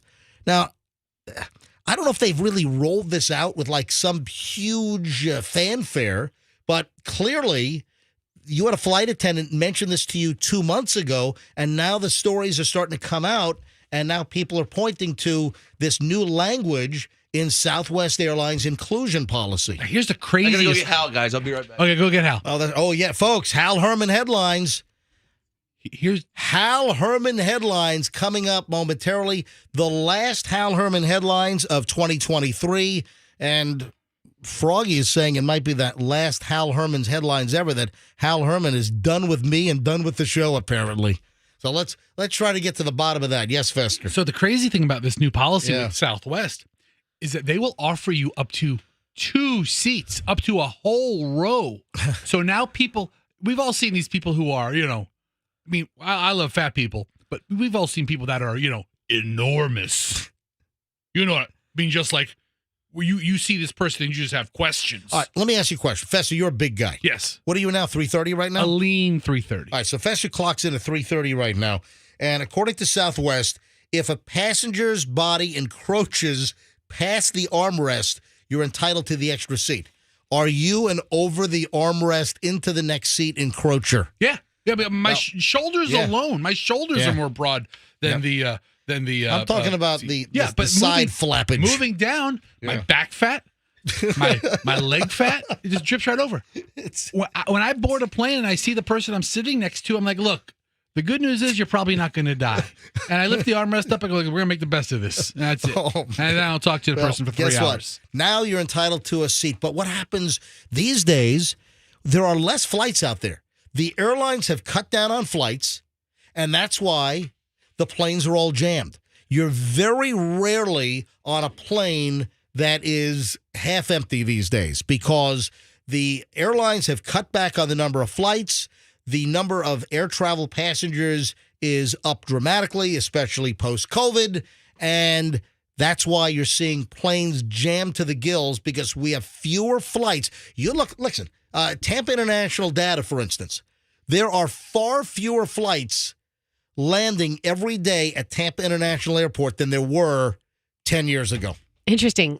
And Even though passenger volume is climbing, that's because all of the planes that are landing are crammed and jammed full. And obviously that's for economics, for them to hit better numbers. Yeah. Okay, a quick question for you. Why is it that they just don't, because the airlines overbook, right? So if they have a plane that fits 200, they're going to fill it to, 250, and they know in their head. No. I don't know. They never book. They never book. I'm asking. They never book. How far do they overbook? I have no idea. Okay, well, let's say it's 215. Why don't you call Ed Bastian at Delta and ask him? Well, for those 15 people, wouldn't you just like for them to know that, hey, by the way, you're the last 15. You don't technically have a seat on here. Instead, they just hope for the best the day of the flight. Like, why do they operate like that? Don't try to work in your skinny people issues with this fat person policy. Okay, listen, I got to get ready for Hal Herman hold on, here. listen. The policy here says, for people who have who need the extra seat, they can purchase one seat and then discuss their seating needs with the customer service agent and the departure gate. Good luck getting them on the phone. But it's a booked flight. But the point is, with flights being crammed to the gills, where there are very few empty seats these days, what happens if you're a large passenger and they don't have the extra seat on Southwest for you to spill over into? Will they bump somebody off of a plane because I'm so fat? They're bumping Skinny Minnie. Yep. Throwing them right off the plane. So, but Fester, hey, good news for you. Southwest should be your first choice of airlines because you will get that extra free seat if you need it. Amen, brother. Yep. I have a report from Hal. He wants you to do something. Okay. He wants you to play his intro and then fade it into his Christmas song, and that's how he wants to come in. Okay. Andrew, I need you to put Hal Herman's Christmas song on page... put Hal Herman's Christmas song on the Hal Herman's headlines page, please. So happy holidays. Thank you, Andrew. All right. So, folks, it's 7:54. I said we would do Hal Herman headlines at 7:55. So we're almost there. So here we go. That is not the Hal Herman song. That looks like All I Want for Christmas. Oh no, we the old one, Andrew. Please. No, you want Happy Holidays. Happy right? Holidays. Yeah. So you need Happy Holidays on there, which is on a different page. All right. So I got to wait. Why couldn't you let Andrew know this earlier? Hal just texted me. Oh, okay. This was Hal letting Andrew know. And he wants some echo for when he comes in. All right, hang on. I might have to do this, man. Okay, you know what? I'm just going to do this manually. All right, is he going to come out? I'm going to go get him. Yeah. We're ready. Okay. Yeah, go get Hal Herman. Yep, go get Hal Herman. All right, here we go, ladies and gentlemen. Is this the last Hal Herman ever? I'm hearing threats. What are you guys whispering at? Oh, sorry. Was that audible? Yes, it was. I don't know. I mean, you're whispering right in front of the microphone. She's really excited for Hal. Yeah, I am. Really excited, and something big that's going to happen. Not yet. What? Sorry, Fester just showed me something, and I was like, is that for now? That's what you heard me whisper. Oh, and then I have something very important to discuss with the audience at 8:05. Yeah, so this is just an important chunk of MJ. And then you have something that you need to talk to me about in much more specificity. Yes. You're putting your foot there. You're saying, I cannot do this. Cannot. No way. This could get very awkward. You realize that? Well, So that's what we do here. I've got something that I have to reveal to the audience at 8:05, and then Roxanne could potentially bulldoze this and completely block it. Mm-hmm. All right, hang on. Veto. We'll explain in just a matter of moments, folks. But first, ladies and gentlemen, it's time for Hal Herman headlines. And the question is, will this be the last Hal Herman headlines ever? So without further delay, let's welcome Hal Herman to the studio as I now crossfade into his Christmas song, Happy Holidays. All right. Happy holidays. Yeah, happy holidays. Yeah, rocking around Christmas tree at the Christmas party hop. Yeah. Mistletoe hung this weekend. Couples got to stop. Yeah. Trying to sing along live. Shut up! And the Christmas spirit reign. Yeah. Little boys start a little chaos and so do some caroling. Are you drunk? You will get a sentimental feeling when you hear voices singing, let's be jolly. Yeah! Thank you. It's good to be here.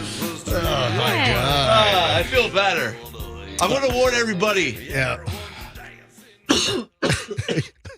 You smell like alcohol, dude. You're right. What do you have, tuberculosis? I Hope you don't have that 100-day cough that's like No. in Asia and Europe right now. Oh, God. I'm taking 10. Dude, can you? I'm taking 10. I'm taking 10 edibles. You're what? I'm taking 10 edibles. Oh, wait a minute. You've eaten 10 edibles this morning? Yeah. Wait. I don't know how strong they are. Wait a second. Oh, my God. What is this? Oh, that's why they're fast acting. Damn it. What did you just hand me? You guys want to take a rip on one of those? Oh, my God.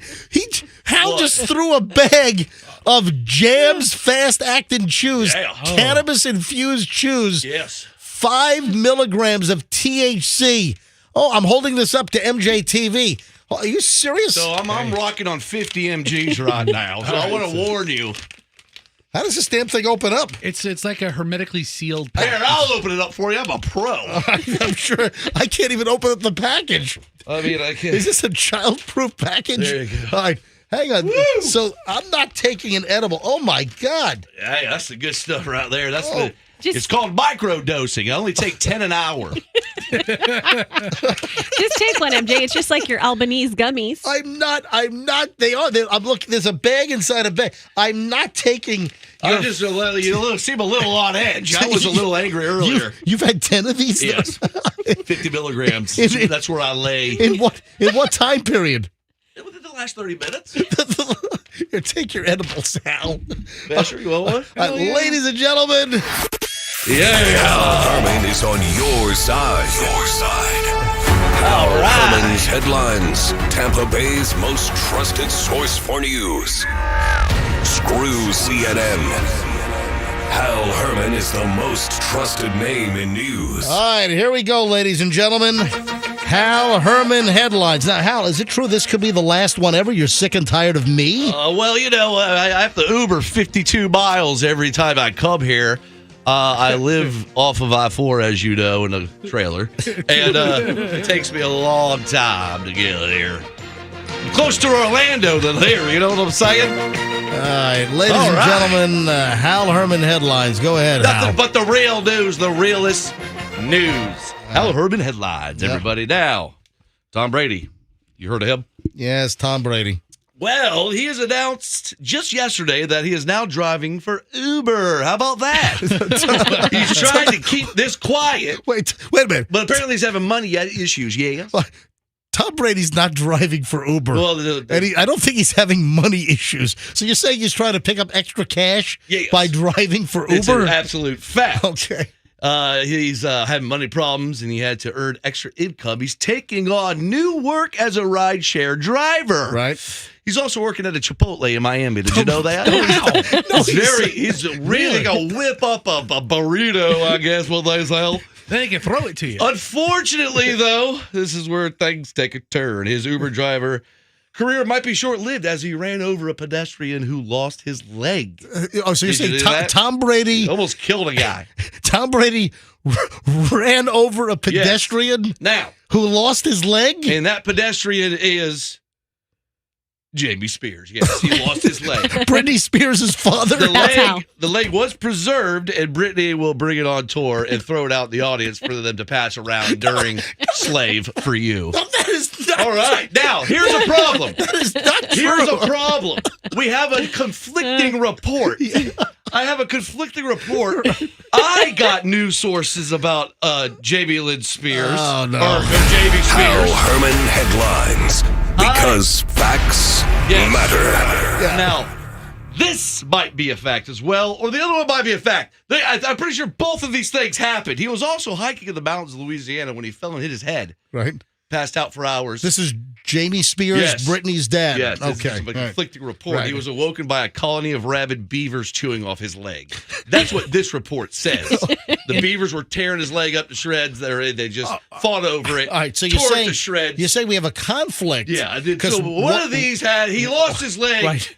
So, either by Tom Brady or a colony of rabid beavers. So one of those things definitely happened. Either Tom Brady, the Uber driver, ran over Britney Spears' father's leg, and that's how he lost it, or it's a colony of rabid beavers. After he fell hiking in the mountains of Louisiana. Okay. Yes. All right. I don't think there are any mountains. No, I don't think you've been there lately. There's plenty of yes. There are no mountains in Louisiana. Oh, it's very lovely mountainous area. I'm thinking about getting a mountain home there. We'll check with Cajun Fester next time. Find out. It's time to get freaky deaky. You ready? Taylor Swift, 34 years old. She's a birthday. Just had her birthday to celebrate. Travis Kelce got her 34 midgets to have her way with. Can you believe that? For 34 hours. She was surrounded by naked midgets for 34 hours. Apparently, she loves midgets, some sort of fetish. She likes to treat them almost like animals, the report says. She belittles them. She steps on them. She lays them out, and she steps on one by one, right on their crotch. Right, and then she proceeds to sleep with every one of them. That's a true story. That is not a true story. So Travis Kelce, 34 midgets for her 34th birthday for 34 hours. Tampa Bay's news leader, Hal Herman headlines. All right, Madonna. Did you see she's back on tour? All right. Does she have Jamie Spears' leg also? At the age of 76. I don't know if they're passing their leg around on Madonna's tour. But that's like, so we can expect at the Britney Spears concerts, like they'll push the beach ball all through the crowd. It's going to be his leg. It's going to be Jamie Spears' leg. That you can just fling it. Just throw it. All right, folks. If you missed the news earlier this week, Britney Spears' dad, the former conservator, Jamie Spears, apparently had a very bad infection. This is the real story, Hal. I don't know. Pretty sure it was the beavers. He had knee replacement surgery and had like an awful infection. Yeah, because of the beaver saliva. Stop. That's why he lost his leg. All right, okay, so go that's ahead. a total lie. Right. I don't listen to anything Go ahead, Hal. Madonna. Fox News blows. For the facts Hal Herman knows. Madonna, she's back on tour, like I said, at the age of 76. She's still kicking it. The concert didn't go as planned, though, in Madison Square Garden. Ooh.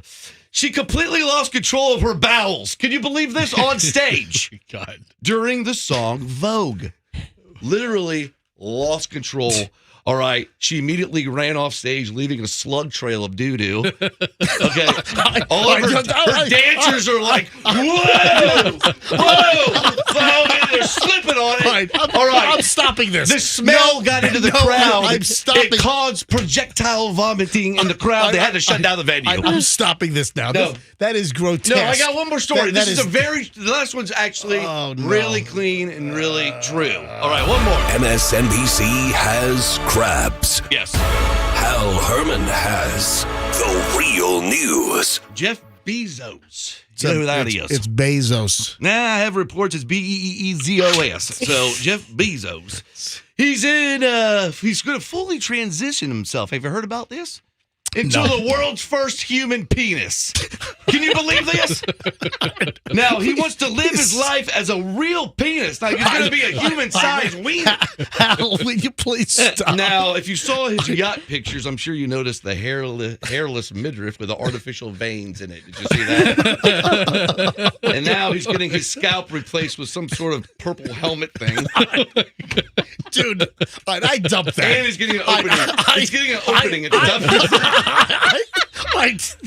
So that's true. I'm turning your mic off. And if you hug him, Can you believe it? if you hug him, watch out. I just turned your mic. You know what? I might make this your last appearance on the MJ Morning Show. Are real. All these are real. Oh my God, dude! I had to dump that in that. I couldn't. Thanks. That was really good. My news team was fantastic. All right, so well, I dumped portions. Is it over? That's it. That's all I got. That's you all. dumped it. You son of a motherless ghost. I dumped something you said I was not comfortable with going over the airwaves.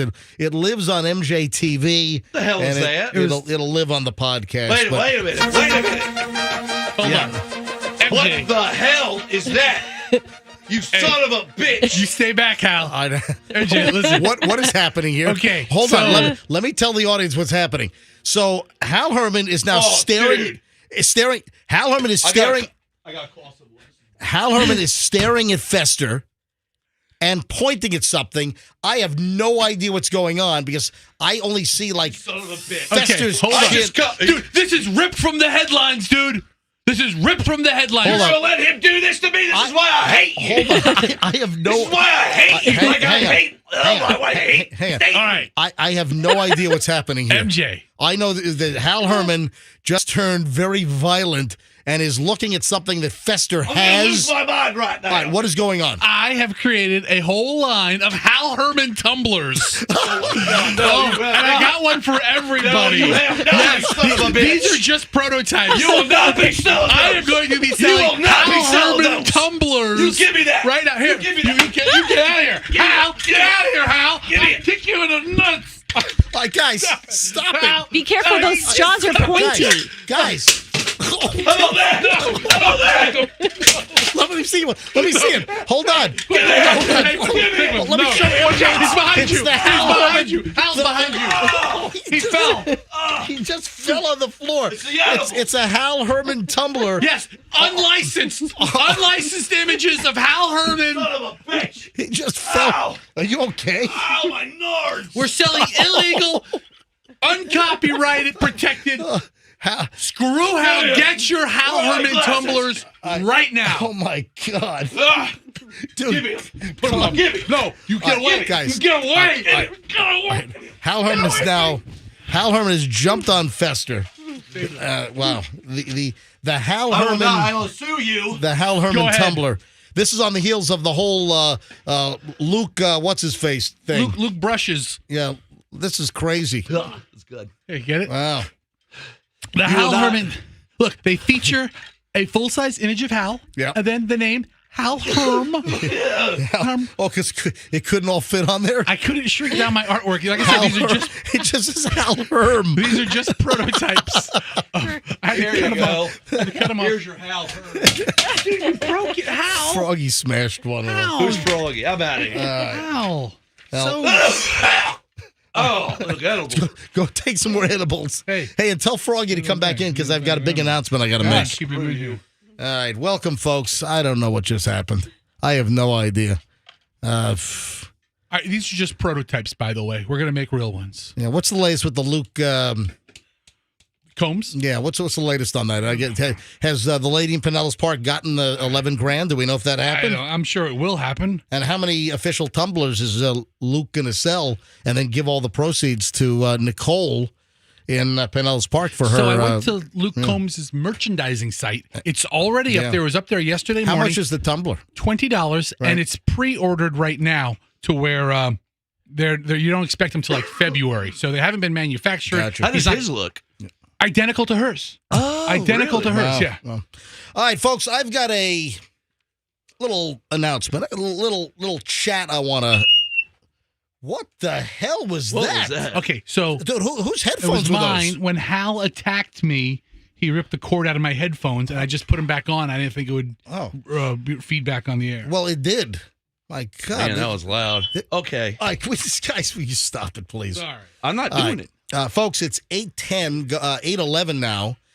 Hal, you made me late. I wanted to do this at 8:05. Hal's not in the studio. I have a very important thing I need to discuss, and then Roxanne could actually thwart this whole process. Because I'm not. I'm just telling you what has to happen if you care about this process. All right. Folks, the big announcement is this, and it does regard the future of the MJ Morning Show. I have, yesterday, in principle, come to an agreement to remain on Q105 with the MJ Morning Show into 2024 and beyond. So I've worked out what appears to be a multi-year deal to stay with the MJ Morning Show here on Q105. And Roxanne, after I told her at the Christmas party, said, in no way, shape, or form am I allowed to execute this contract at this point. No. Right, You said to me, I'm going to go on my trip and I'll, get the paperwork done on my trip, undoubtedly, get it done and signed, blah, blah, blah. And I was like, oh, no, you won't. No. You're going to wait until January 2nd. Roxanne, I got to sign the deal. No, you wait until January 2nd. What difference does it make 2 weeks? You're not even on air during that time. So when you come back on January 2nd, walk into Ron's office and sign the paperwork, and that's fine. You have plenty of things to... This is all because Roxanne, you were pounding the table last night. Yeah. You seem to have calmed down a little bit. Okay. But it's Mercury retrograde. You can't... I'm going to read you the things you're never supposed to do. All right. You don't start relationships, you don't get married, and you don't sign contracts, and you double check your travel plans. Those 4 things. Really? You do not sign a contract. Roxanne is saying that I cannot sign the new contract until after the old one expires. My old contract expires on December 31st at midnight. It's over. Okay, And so sign on. Let me tell you when Mercury moves direct. It's January. I think it moves direct January 1st or January 2nd. But I would not do it on 12/31. No. Okay. Because when you do stuff like this, guess what? You're signing something and you're making an agreement on a rocky ground. So nobody makes any decisions for this whole 3-week period 4 times a year? Of course they do, and then their lives are ruined. All right. Roxanne, I'm signing the contract. MJ, you're an idiot if you do. Then it's all going to fall apart. You're going to come back here and you're going to be like, oh, they promised to do this. I promised to do that. And you guys aren't going to live up to you're making false promises to each other. If you wait until the 2nd, you're in a much, much, much better place. I don't know if the company's going to let the contract expire. Well, do you have any pull around here? Yeah, they'll All right, expire. hang on. Let me get our general manager, Ron Castro, on the line. Oh, man. What do you mean, oh, man? If I have to hear the word Mercury retrograde again, I might shoot myself in the head. No, don't do that. In the head. Mercury retrograde, Mercury retrograde, Mercury. Bang! That'll hurt. Yeah, I mean, boy. It's 8:15 at the MJ Morning Show. Really microcasting on that one. God, I got so much to do here. Hello? Hello? Ron Castro, Vice President, General Manager, Beasley Media Group, Tampa Bay. Welcome back to the MJ Morning Show. Well, thank you. It feels like I never left. Yeah. Hey, Ron, are you listening to the show right now by any chance? Yes, I am. All right. So have you heard what just transpired and what Roxanne says I cannot do? I have heard, but, there is a problem that arose.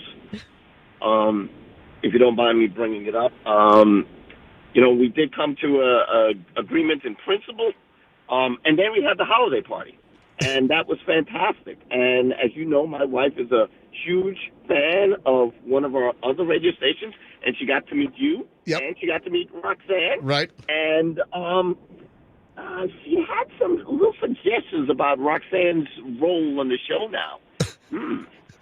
So your wife is making suggestions about Roxanne's role on the MJ Morning Show.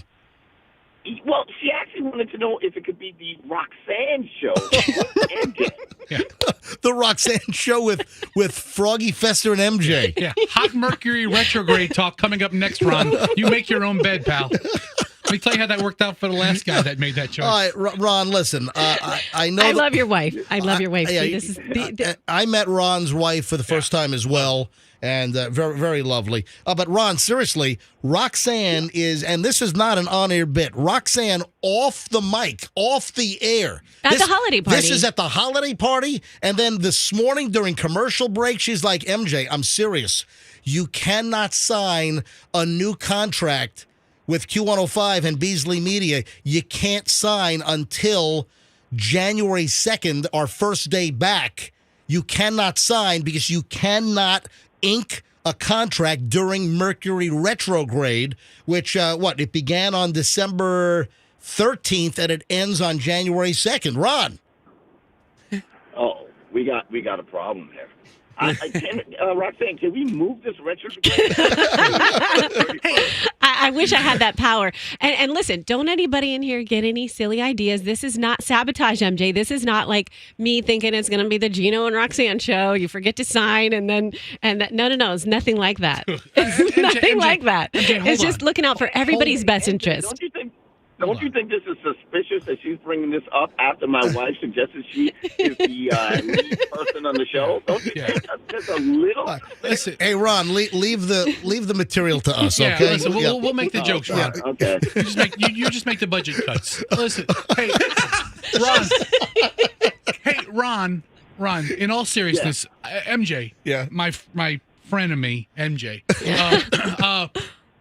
Roxanne's the absolute wrong person to take any contract advice from. Roxanne has been in the studio, Ron, for the last 3 months talking about how, well, her deal is up at the end of the year as well. She's got to talk to Ron and the muckety mucks in the corner office with all the fancy windows. She's like, no, they're not talking to me. They're not talking to me about my deal being up. You know, that's true. Roxanne was saying, my deal's up. I'm going to hold them over a barrel. And then Roxanne goes to management to say, when are we going to... No. Ron said, he came to me one day after the show. He goes, can we talk? And in my head, I'm like, oh, good. He's finally going to talk to me about my contract. You said on the air that your contract's up. And then... So Ron goes to you and says, no, you've got another year left on your contract. Yeah, I was totally wrong. Didn't read the fine print. She signed a contract and was wrong about the expiration date by 365 days. Fine print. It's the first thing on there. First line of the sentence. This contract runs through this date to this date. Ron, I can say this because you weren't here when I signed this. But let me tell you, I think they snuck it in. No. I really do, because it was like, all right, let's get you paid for middays, and then that's what I thought I was signing, like an agreement to get more money. And then lo and behold, there's one little paper where they slid in fine print in the middle paragraph. You think they changed the contract after you signed it? Is that, I don't think they did. So are you suggesting Like fraud? that. No. I think it was just I was like, yeah, I want more money. Where do I sign? You think $1 billion broadcasting company is changing your deal by a year? All right. Now, I got to wrap this up. I got a lot of things to do. But Ron, Roxanne is really, and this is not a joke. I mean, seriously, folks, this is not a bit. This is not on-air, humor and fodder. Hey. Roxanne is saying that I need to wait to sign the new deal until we come back. The first show of 2024 is Tuesday, January 2nd, and Roxanne says I can sign the contract that day and not earlier. And MJ, I'm just saying that you're buying into this. and you're trying to use me as your excuse. You want to sign it on January 2nd, and you're using me as your excuse, MJ, and that's fine because that's what I want you to do. Show her right now you're not buying into it. Go ahead. How am I going to do that? Telling her you're not buying into it because every second you keep letting this go, you're yeah, maybe I shouldn't. All right, I gotta ponder this. Ron, is it Ron? Roxanne, can I sign a letter of intent, or is that also bad? You can sign a letter of intent. I can do that, Yes, but I can't yes. sign the contract. You absolutely can sign a letter of intent until January 2nd. Yes. Mm-hmm. All right, Ron, I'm getting on a plane after the show, so we probably need to talk about this. Okay? Well, I'll swing by at 10, or I'll be on your plane later. All right. But, yeah, we're going to try to get this contract before the end of the year. All right, Ron, thanks, buddy. We'll talk to you later. All right, Roxanne, you're serious about this. I mean, this is not a bit. And I've gotten in your head. You are so really, that's good. You're in my head. Yeah. Anyway, hey, folks, I'm assuming that I am signing the MJ Morning Show back in 2024. And we have something massive. We have something humongous that we will shortly reveal that is going to happen in the first part of January. You, as an MJ Morning Show listener, you are going to love what is going to transpire. So keep listening to the MJ Morning Show for a very large announcement coming up on the program. Tell you what. I think with what just happened with Froggy and Hal Herman, I'm thinking that this little item here has a lot of meaning, and I need to find out what these things are. Are these prescription? Can I get my hands on these things? A California preschool teacher was fired after applying mood-calming patches to a student without consent. What are these? These are what? Are these like melatonin patches or something? Patches that the drug is absorbed subdermally, right? A lot of medicines are applied like that now. Subcutaneously, right? Yeah. Yes. Yeah. So a daycare facility preschool teacher fired. Put a mood-calming patch on a kid. What do you have, some little monster kid running around? And the teacher like, hey, let me put this on you. It'll calm you down, you little bastard. I mean, the teacher's right. It would calm them down, but you don't want a teacher putting stuff on your kid. Yeah, one was, I guess, patches went on a number of kids. Two of the children affected by the patches, a 3-year-old and 4-year-old. Oh, my gosh. Why'd they do that to a 3-year-old? The mother knew something was wrong when the kid was well-behaved when they went home. I need to find out about these things because I want to apply these all over Froggy's face and his body. I want to put the mood patches. Oh, good. You want to overdose me and kill me. That's really going to be a good bit. Good bit. I think Fester needs them as well. You would need 5 million. I think Roxanne needs them in Mercury retrograde. Don't put a patch on me until Mercury's going forward. Oh my gosh, that's good, man. That was really good. That's good. I want to run something. Want to run something by you guys. Oh, I know.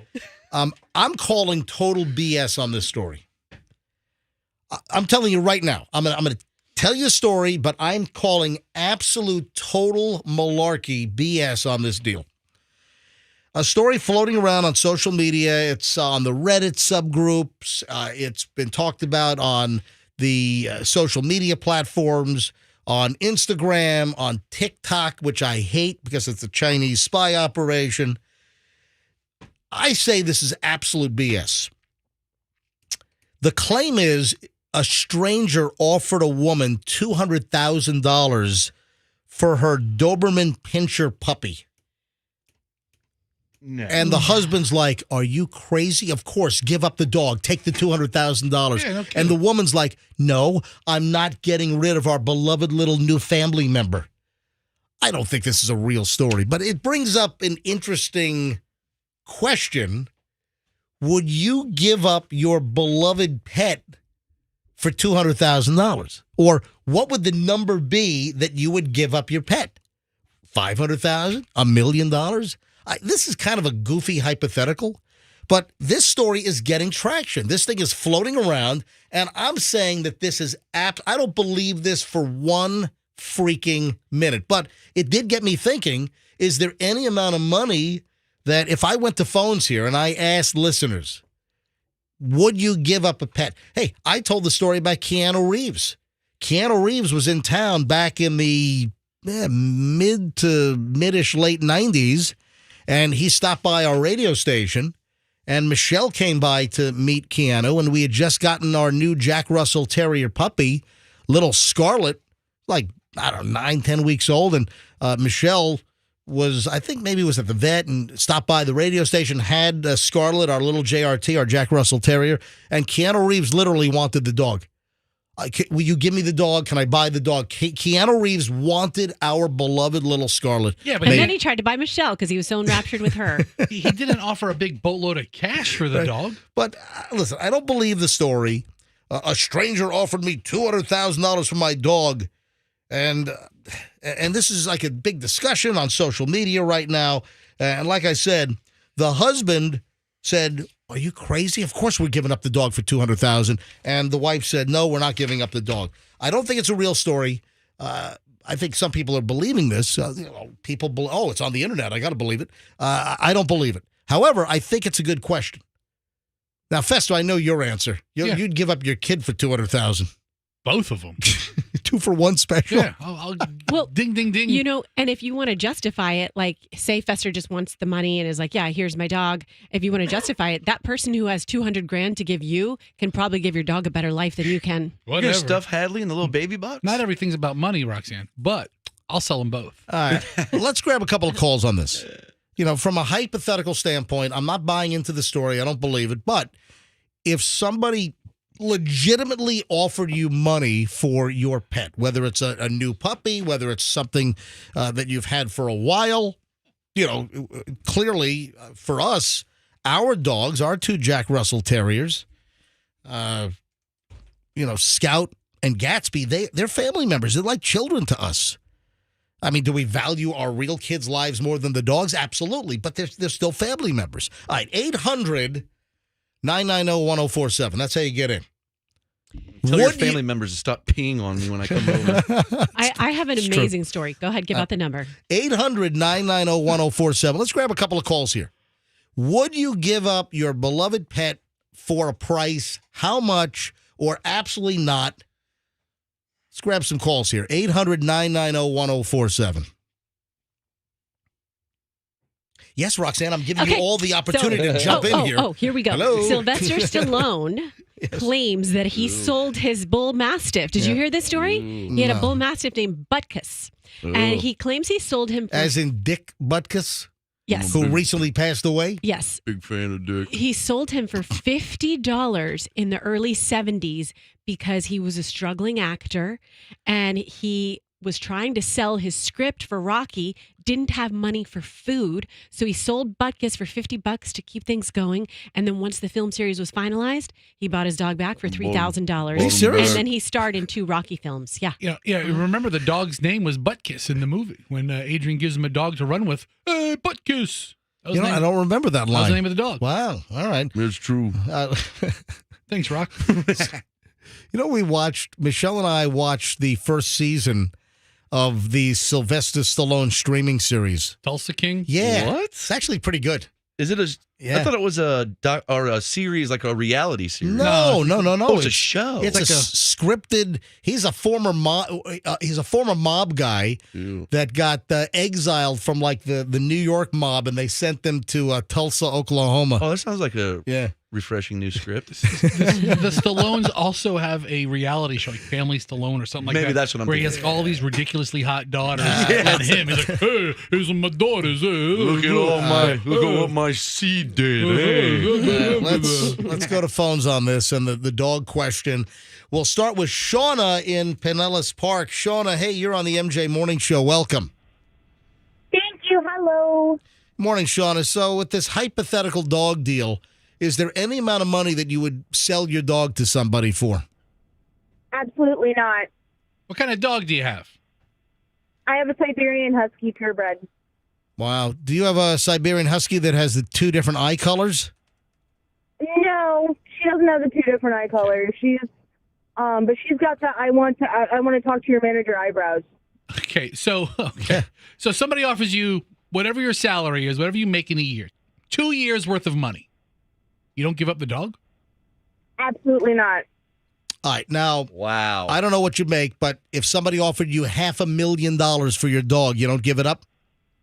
Absolutely not. I raised that puppy since she was really little, and that dog is severely connected to me. And, like, I broke my leg 3 years ago, and she was so sad she slept in her crate for the 2 weeks I was in the hospital. Oh, my God. And how old is your Siberian Husky now? She's 5. All right. Shauna, thanks for the call.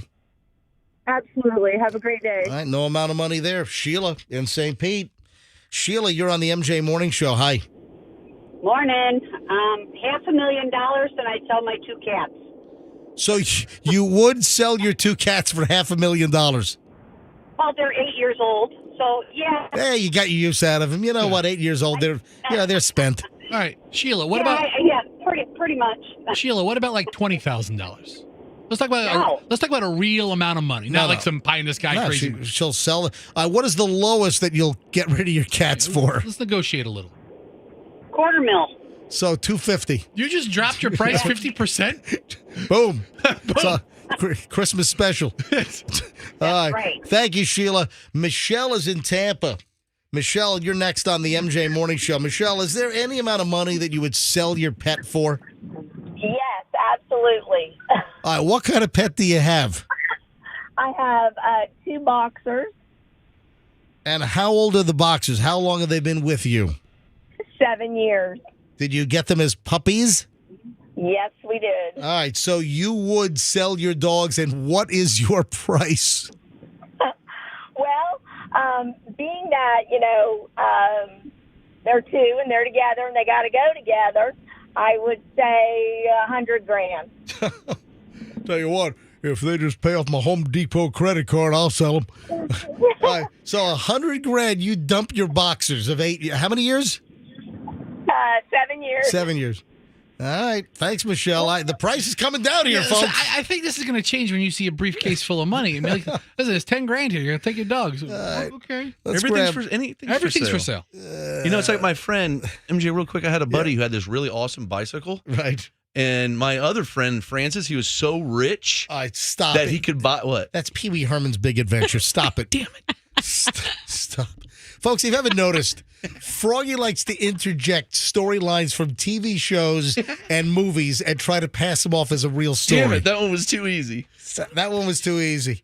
All right, Ron. My father says anything's for sale, Pee Wee. I know you are, but what am I? You're a nerd. I know you are, but what am I? You're an idiot. I know you are, but what am I? I know you are, but what am I? I know you are, but what am I? I know you are, but what am I? Stop, guys. No, that's like a in memoriam kind of production because he passed this year. Wait, knock it off. Cut it out. Ron's in Largo. Hi, Ron. You're on the MJ Morning Show. Good morning, guys. Morning. Absolutely, I would not sell my Weimaraner for any amount of money. $1 million, you wouldn't. Nothing, no money. Nope, no money. It's but insane. what I would do is I would say, sure, I'll sell it to you. Get it on a contract. Give me a delivery date. I'll go out and buy another Weimaraner and deliver that one to him. Now you're thinking the old switcheroo. What a fraudster you are, Ron. That's fraud. That's fraud. Yeah, why don't you rob your own house and call the insurance company? Hey, Ron, all kidding aside, there are a couple of Weimaraners in my neighborhood, and those are like the really cool gray dogs. Yes. I heard they have great personalities. Well, I'm about to ask Ron that because I see there are 2 Weimaraners that I see in my neighborhood when I'm walking my dogs. I've always loved the Weimaraners. Are they good pets? Absolutely, and ours is a chocolate brown. Oh, you got a brown one. Starving. Yeah, the two that are in my neighborhood are that really kind of gray. I mean, I love that gray. It's fantastic. Ron, thanks for the call. Ray, so we'll go from Ron to Ray. Ray's in Largo as well. Ray, you're on the MJ Morning Show. Would you sell your pet for any price? Hell no. What do you have and for how long? I have a 3-year-old Lhasa Apso purebred, and there was nothing in the world that could take him away from me. All right, $500,000, $1 million, you wouldn't sell the dog. No. All right. No, I get people asking me every single day if they can take him home because they love him. He's so cute. Thank you, Ray. Appreciate the call. Steven, Land O'Lakes. Hey, Andrew, no more calls on this. Every line's been jammed. I just got to finish this up. I got a lot to do here. Stephen, Land O'Lakes, would you sell your dog for any price or whatever pet you have? Yes. We have cats, and I would do a 3-for-1 deal. I would actually pay them. Let me guess, Stephen. Your wife is the cat lady, and you hate cats. No, I don't mind cats. It's just, oh man, I don't know. Changing the litter boxes, I just, even my kids don't like changing them anymore. So yeah. It's the main thing. What it is. I don't like a dog's energy. Really, they're too much in your face. I don't know. I just don't.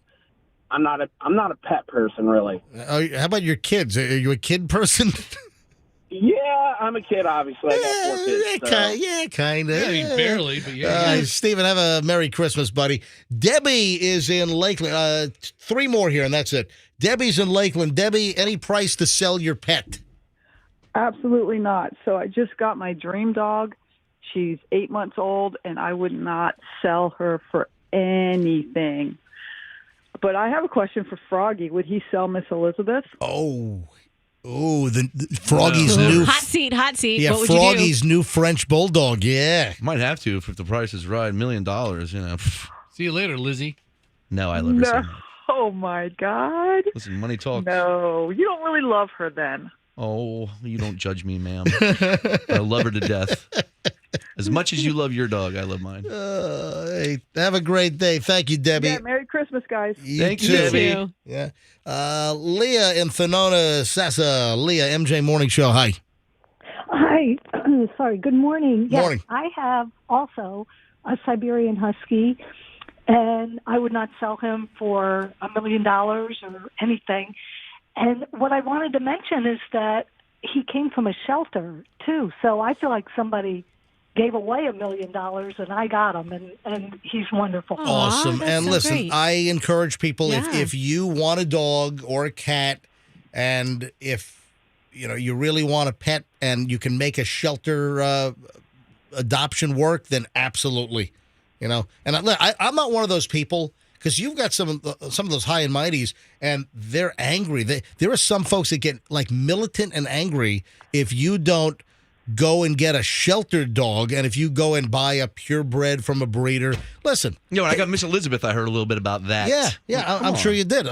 I've heard it over the years. Well, why didn't you go get a shelter? Because, we want the puppy experience of raising, and I wanted purebred Jack Russell Terriers from specific breeders. We like a specific lineage, and if that's my taste, that's my taste. So, don't chastise me for that. Yeah. However, I'm the first to say that if you can make a shelter pet work for you, please go to a local shelter. There are awesome dogs and cats that you can adopt. So thank you. I'm kind of getting in front of this. Thanks for the call, Leah. Kind of getting in front because I know that I'm going to get phone calls or I'm going to get email or DMs. MJ, why are you not telling people to get sheltered dogs? I've always told people to get sheltered dogs.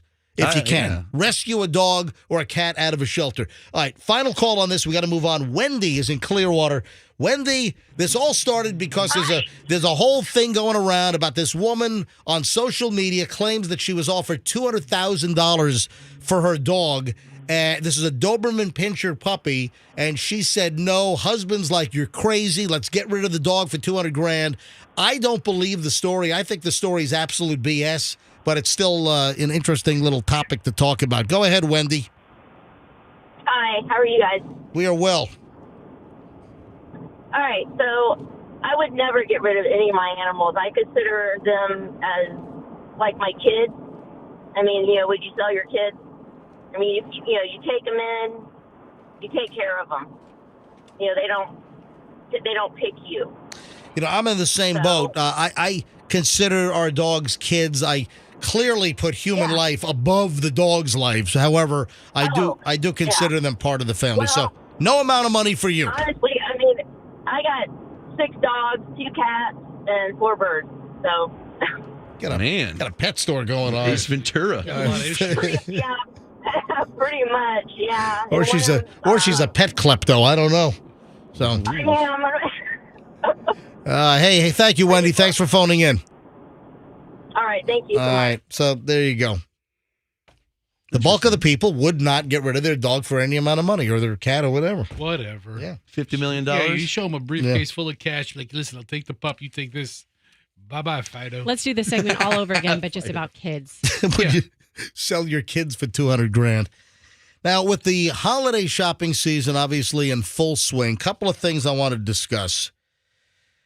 This is a problem, and violent shoplifters are becoming a thing. Have you heard about this? I've seen more videos online where there's confrontations and they get physical. Yeah. And, almost like the shoplifter, I think, is very scared and amped up at that time, but they're trying to get out of there and not get caught. A lot of companies, a lot of the retailers, big box stores have policies that the employees are not allowed to physically get involved with a shoplifter. They have a non-engagement policy with the shoplifter. But I was reading a story last night about violent shoplifters and threats, that this is serious. And you had one of the big wigs from Home Depot that was testifying before Congress.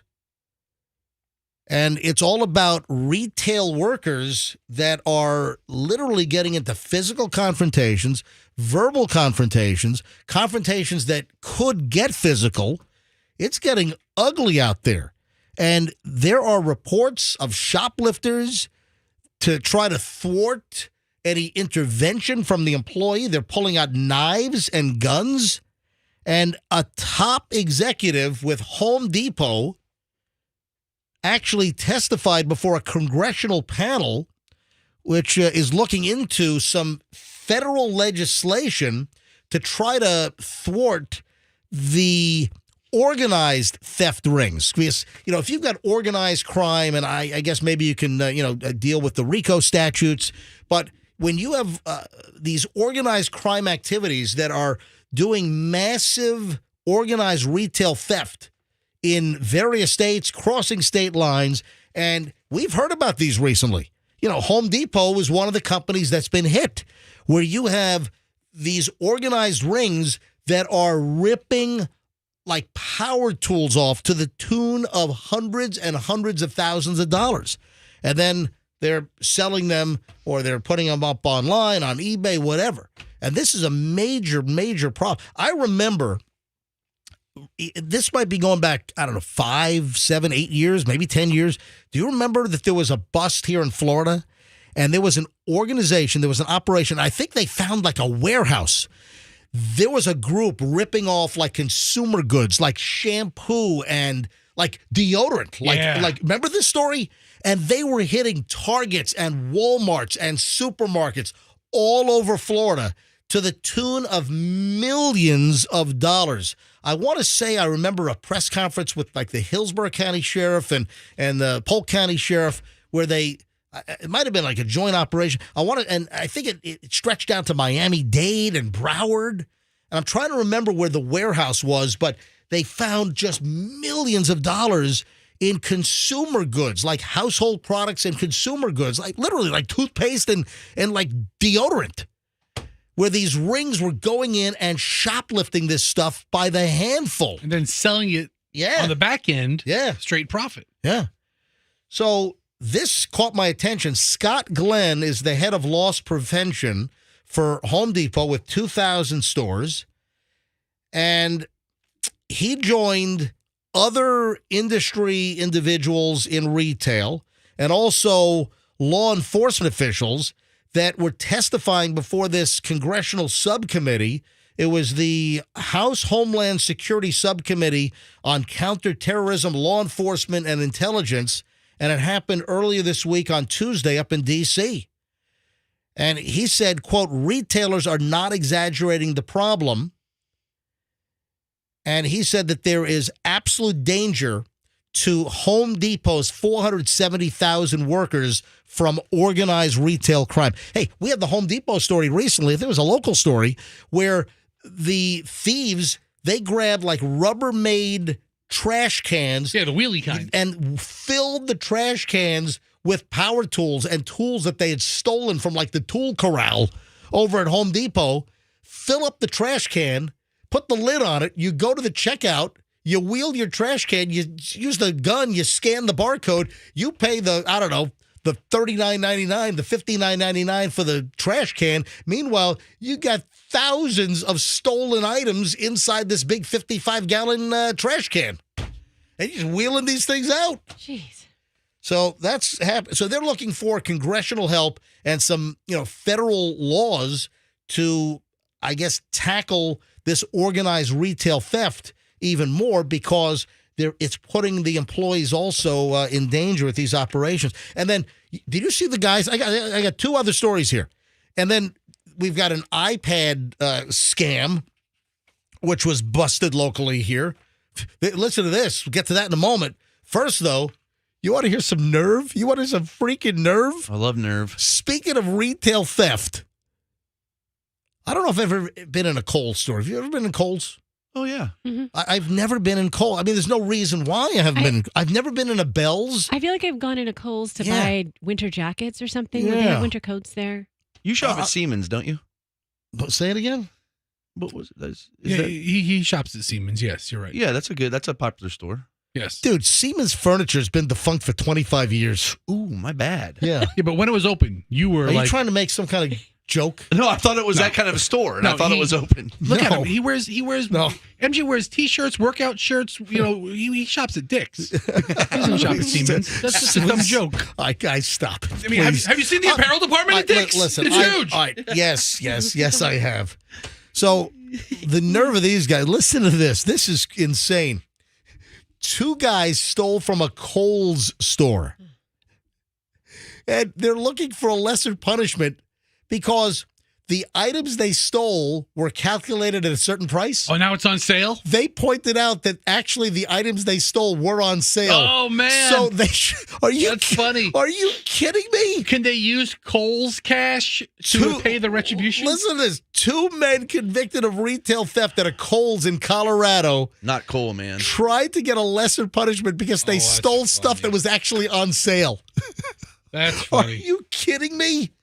The men's attorneys made the argument for reduced charges after admitting that they stole from Kohl's in Parker, Colorado. Yeah, the case was described in a news report, a news release from the district attorney for Colorado's 18th Judicial Circuit. Yeah, Michael Green, 50, and Byron Bolden, 37, were nicknamed the KitchenAid Mixer Crew. Ooh, so that's original. I guess they specialized in stealing those boat anchor heavy KitchenAid mixers. That's a terrible name for a gang. Yeah, I'm part of the KitchenAid Mixer Crew. Ooh, don't mess with him. That's like the hole in the wall gang that worked Vegas back in the 70s, where they were knocking holes in businesses and just busting through the wall to steal crap. Yeah, Culotta was part of that deal with Tony Spilotro. That's what a lot of Casino was based on. That, by the way. The movie Casino and the book. So is that nerve or what? Yes, the lawyer's making a plea in court for lesser charges because the value of the items was not quite as much because the items were on sale. Are you kidding me? And then Kohl's does run some good sales. So yeah, I see that. And then you know what? I got to make it.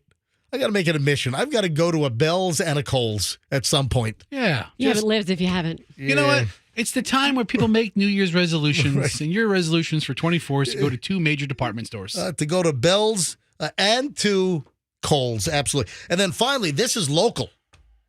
You've got 2 guys that were arrested. And listen to this racket. They were buying iPads at Target.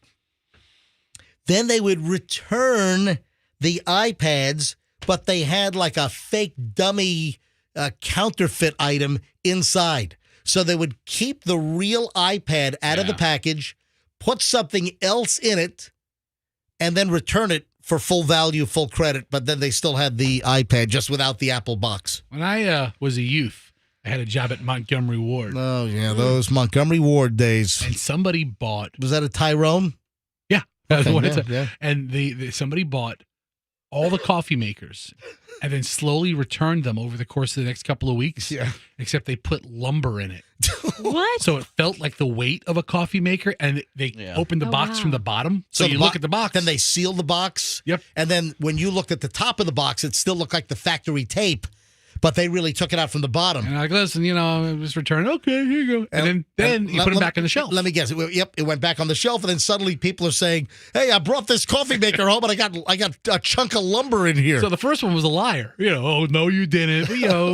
Then the second and third and fifth and 10th one comes back. Like, holy Hold crap! on. Are you telling me that someone returned lumber that they thought was a coffee maker, and you guys turned them away and called them a liar? I'm in my head. I'm like, this guy stole the coffee maker. He's bringing back pieces of wood. Yeah, this listen to guy's this. awesome. Everybody did it. Zain Ashraf Zayada, 24, and Mohammed Saeed, 28. They bought a number of iPad Pro 11-inch devices from a Target on Ulmerton Road, right up the street here in Pinellas County. And then they would come back the next day to return the iPads, but the iPad in the box was fake. The iPad had non-working charging. Anyway, there were all kinds of problems with this thing. And then the guys received a gift card for $962. That was the price of the iPad plus the tax. They did this repeatedly. They repeated the act at numerous Targets in Pinellas County until they were caught. From Chicago, and they were in a hotel room, according to the Pinellas County press release here. They were in a hotel room on Gulf Boulevard over around Treasure Island. Oh, by the beaches. Yep. And they were set to fly back to Chicago on the 13th, a couple of days ago. Yeah. The crimes were committed in a rental car that they rented at Tampa International Airport. They came into town for a week, rented a car. They put this whole scam together on these guys. Anyway, the deputies, when they made the arrest, they go into the hotel room. They found 17 iPad Pros with 256 gigabytes of storage. They found Target bags, gift receipts, iPad boxes, the fake iPads. I don't know. The story doesn't say, like, what were these fake iPads? Were they dummy units? Where did they get fake? Were they props? They sell tablets that are super cheap and just complete knockoffs, and they're functional, but they're not iPads. Yeah, I wonder if that's what they were using. So they found all kinds of crap. So, they also found nearly $5,000 in drugs on these guys. Anyway, charged with grand theft, scheme to defraud, all kinds of crap going on here with the fake scam. Hey, one of the rackets that went on in New York forever. And these scamsters would prey on folks like waiting in traffic in line to get to like the Lincoln and the Holland tunnels or like the Midtown Tunnel over on the east side. This was prevalent back in the 80s, 90s. And I saw this. I was walking and I saw this. When was this? This was 1991, 1992. I was working at WPLJ and I saw this racket. I was over near the Lincoln Tunnel over on the west side in the 30s, 40s. And guys, just traffic. You get for these tunnels in New York, the feeder lane, they come from all different roads and all kinds of different ways to get to the tunnel. And a lot of times during rush hour, there's a big line of traffic. And one of the rackets was guys standing there, and they'll have like a Sony camcorder box, the real box, Sony camcorder, and they're like hitting people up and like, hey man, I got to get rid of this thing, brand new in the box, and it looks factory sealed. And I'll take it's $1,000 camera. I'll take $200 for it. And people would shell out cash. They'd open up the box later on, and there were bricks, in the box. So that's an old racket. 8:53 at the MJ Morning Show here on Q105. We've got a solid hour to go. You know what I got? I got to whip out a classic crotchety call. You know what? Whip it out. Maybe even two of them. Maybe I'll do two classic crotchety calls. Whoa! The drunk Santa Claus at the mall. I've got the light set that's going awry. So maybe I'll whip out a couple of good classic crotchety calls in the next segment here on the MJ Morning Show on Q105. Folks, if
MJ Morning Show, Q105, 905. And this is our last live show of the year, but we've got great compilations of best of material from the last couple of years. And, bottom line is that many of you, if you listen, you won't even know that it's best of.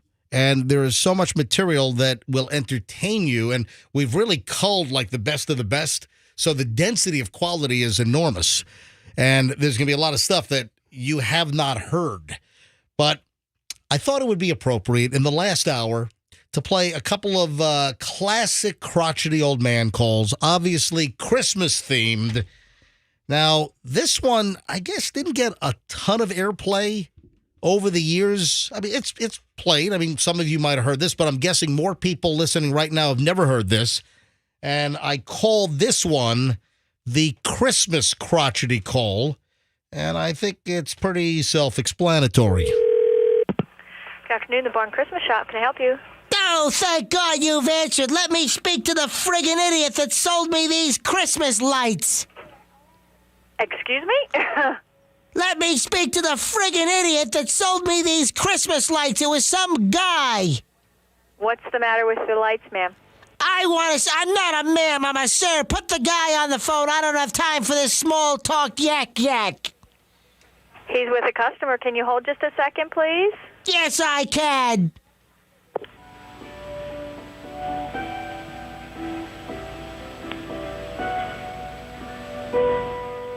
This is Hank. Can I help you? Hey, moron! Are you the crap for brains that sold me these 5,000 lights?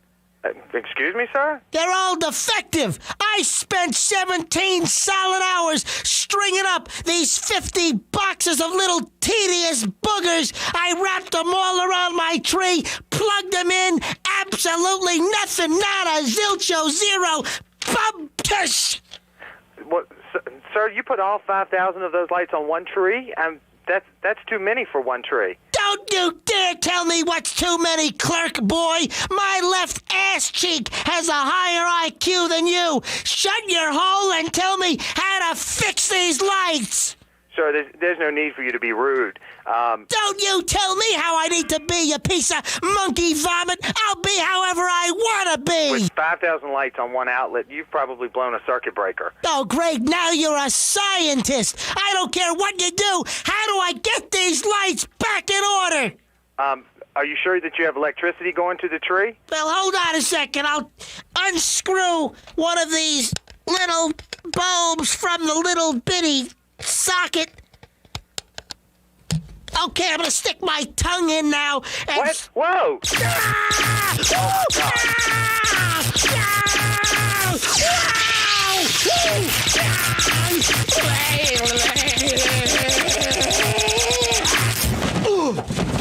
Ho, holy shit, I just got juiced up with like 3 million volts.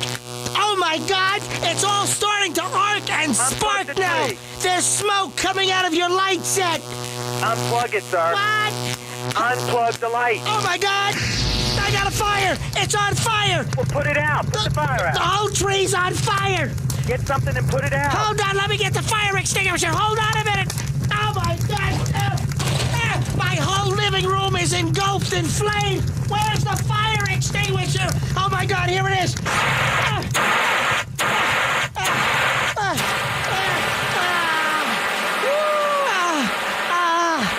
Okay, fire's out. You've ruined my house. My tree is a big melted pile of plastic goop. My drapes are on fire.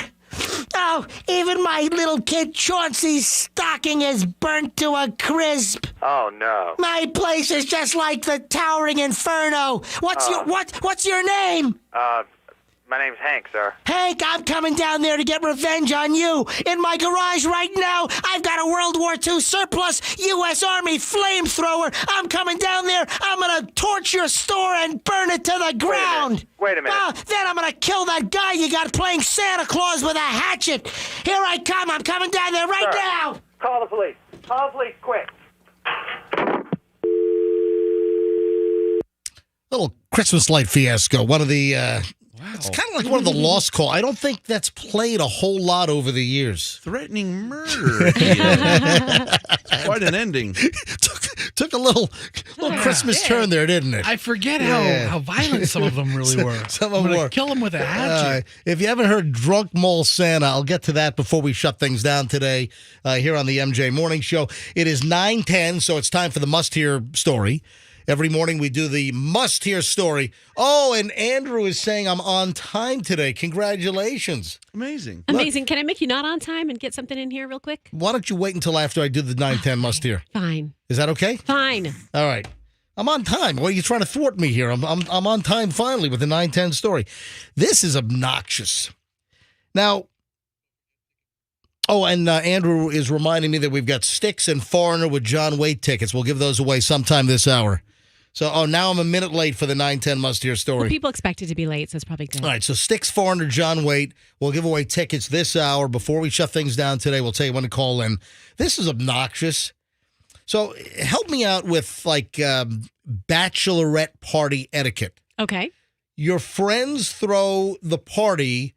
The friends, they share the expense for the bachelorette party. The actual woman, the bachelorette who's getting married, and the friends that are throwing the party, they pay for it, not the bachelorette, right? I believe so. I mean, it's been a while, but the last true bachelorette party I went to was in 2016. I thought you'd be able to just rip off the answer. No, I'm trying to think, and I'm quite sure that that's the whole idea. The girls pay for a bachelor party. Right, the guys pay for all the drinks. We'll pay for everything. Your friends pay for the party to treat your soon-to-be married friend out. So that's a given. That's sort of an expectation. They throw a bachelor party, or in this case, a bachelorette party. They pay. This is obnoxious. The bachelorette apparently wanted a party, had specific demands for the party. The party was going to cost about $7,000. Ooh. The bachelorette, this is like Bridezilla, it's Bachelorettezilla, expected the friends to pay $7,000 for the bachelorette party that she wanted, and even recommended that if they couldn't afford it, that they take out a loan. A set of castanets on her. So that's the deal. So the bachelorette had an idea, had the way that they thought the bachelorette party was going to go, where it was going to be, what was going to be spent, what was going to be offered, everything. And the cost was going to be about $7,000. And the friend leading the whole thing and putting it together said, I don't have the money. I can't afford to throw you a $7,000 bachelorette party. And then the bachelorette said, well, take out a loan. Come on. Well, this is one of those things, too. When we talk about these vacation weddings and how expensive they are and how they add up, you always have to factor in, too, how much you're going to be spending at the bachelor and bachelorette parties, because they get expensive, but $7,000 is ridiculous. That's a ridiculous number. All right. Hey, I'm traveling today, and I'm going to do my best not to be gate lice. Do you remember we talked about this months ago? Yeah, vaguely. Yeah. We talk about so much. We do so much material. It floors me. And I try to remember everything we do, but I can't remember everything. But listen, I think my retention is fairly good. And I remember months ago, we talked about gate lice because I had seen something and I had never heard this term before, gate lice. And it turns out that there was a Washington Post story that came out in the last couple of days, and it's all about gate lice. And I'm like, oh, man, we did this like 6 months. Hey, Andrew, you keep track of it. Do you know how long ago we did gate lice? It's been I think 6 months ago I brought this up because I had heard the term for the very first time. Gate lice, and this is a term that the gate agents at the airport have coined for these people. Gate lice are the people that have to rush to line up, even before their boarding group is called, or you have you have the people that are in boarding group number 5, and they're trying to get through on boarding group 1. It's like, oh, sorry, they scan your ticket and it goes, bah. It's like, no, wrong boarding group, and they send them away. But the people that flood the gate and even block people. Yeah, and they also come up and they tickle you to try to make you itch. No, they don't do that. But, They're gate lice. But the gate lice, and this is a term that has been bestowed upon these people that flood the gate area, and they'll block people.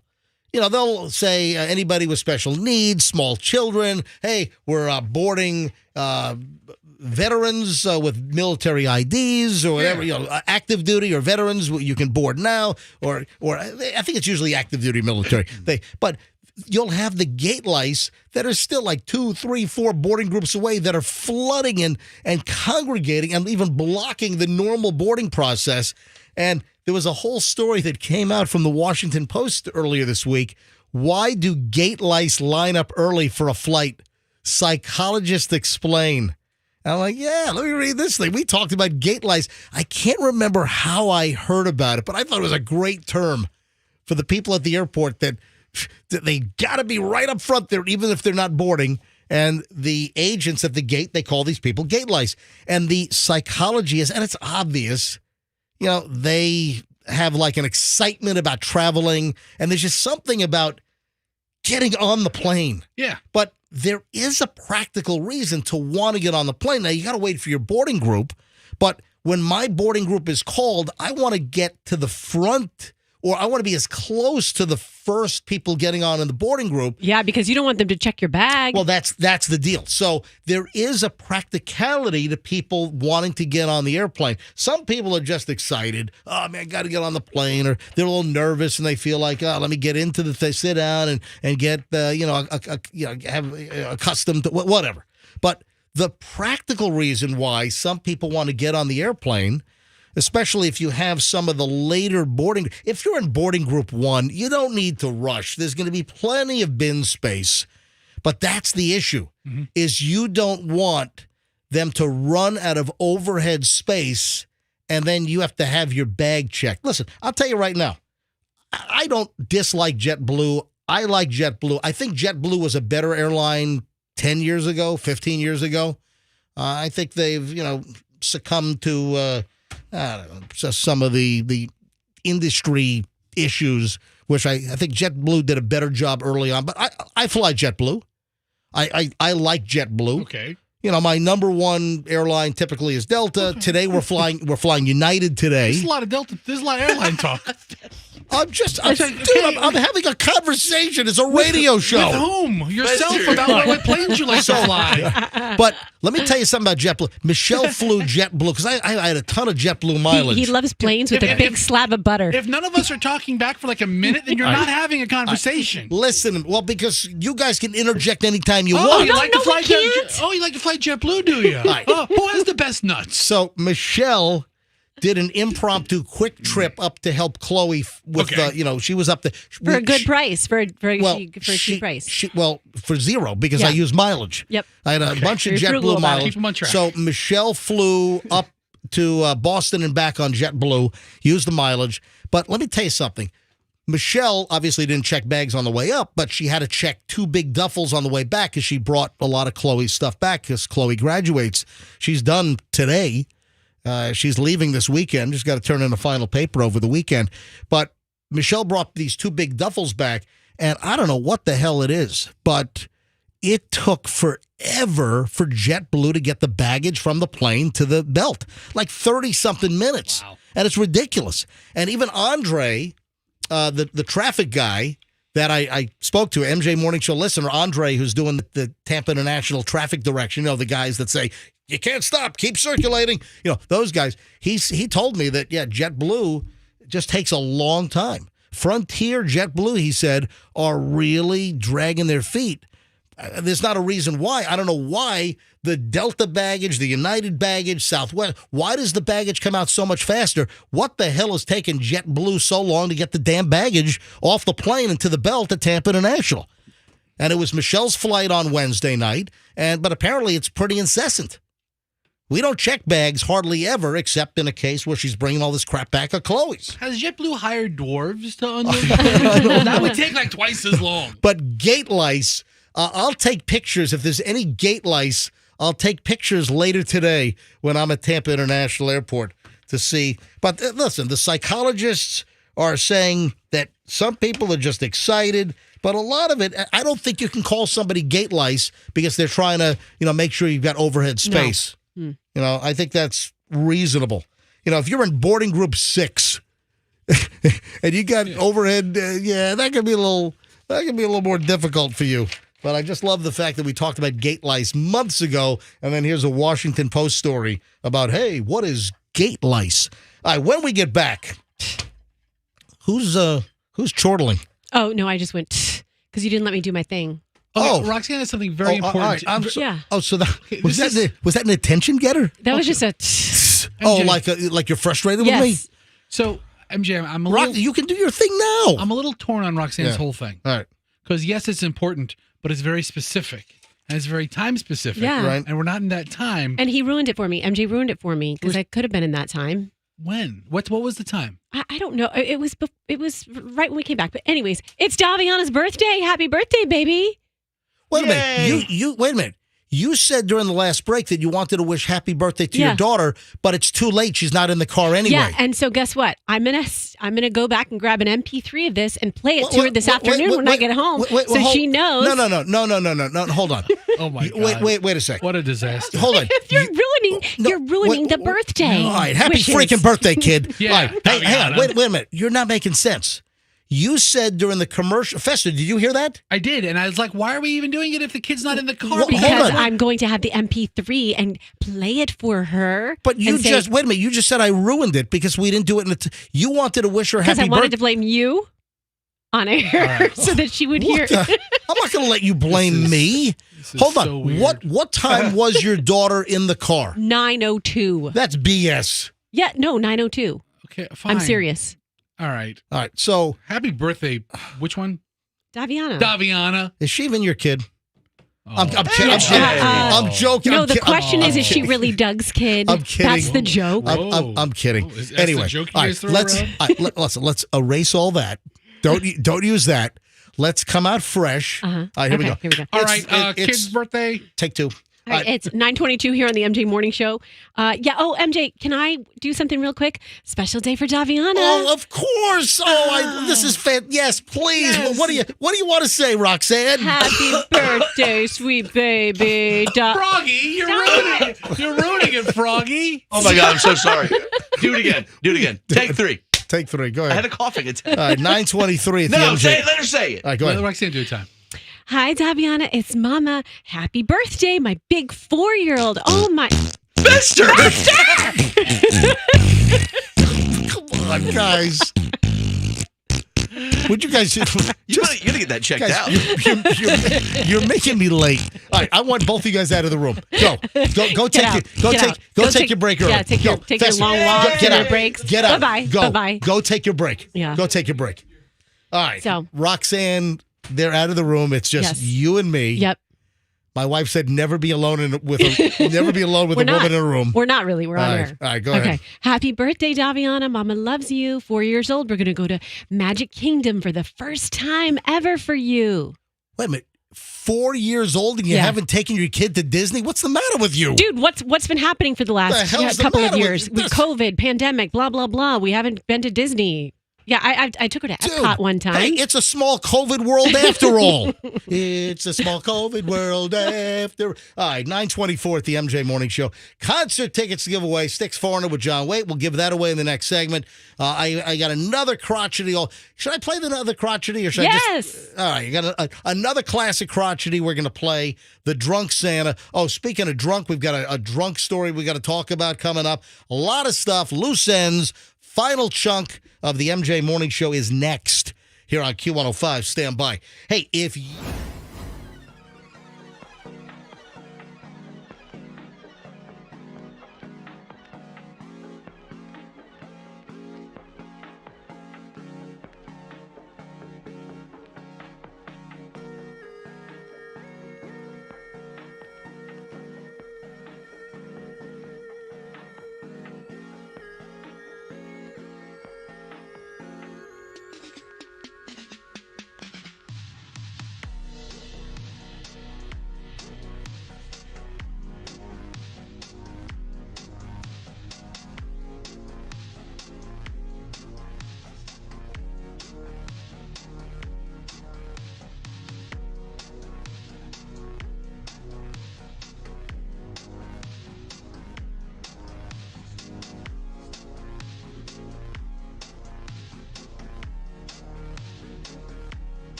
Good morning, I'm Navina Wall. Oh, thank God you answered. Let me speak to the moron manager. Just hold on, sir.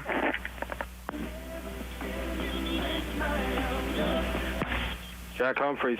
Is this the moron manager? Who am I speaking with? Are you the idiot that hired that... One minute. Are you the butt wipe that hired that drunken Santa Claus? Wait a minute. What are you talking about? Drunken Santa Claus? Let me get a word in edgewise. I brought my daughter to the mall. Fat little kid named Estelle, but that's beside the point. She's 7 years old and she was traumatized by your liquored up and drunk and completely smashed out of... Wait a minute. What do you mean drunk? What are you talking about? Your Santa Claus reeked of liquor. Wait a minute. Hold on, sir. You're making some serious accusations. Damn right I am. Your Santa Claus was all smashed and liquored up, and it was breathing and frothing and threw up on my little... Wait a minute. We use several Santa Clauses here. When were you into the mall? I was in there about 2 or 7 days ago. Well, can you be more specific? Because it was a big...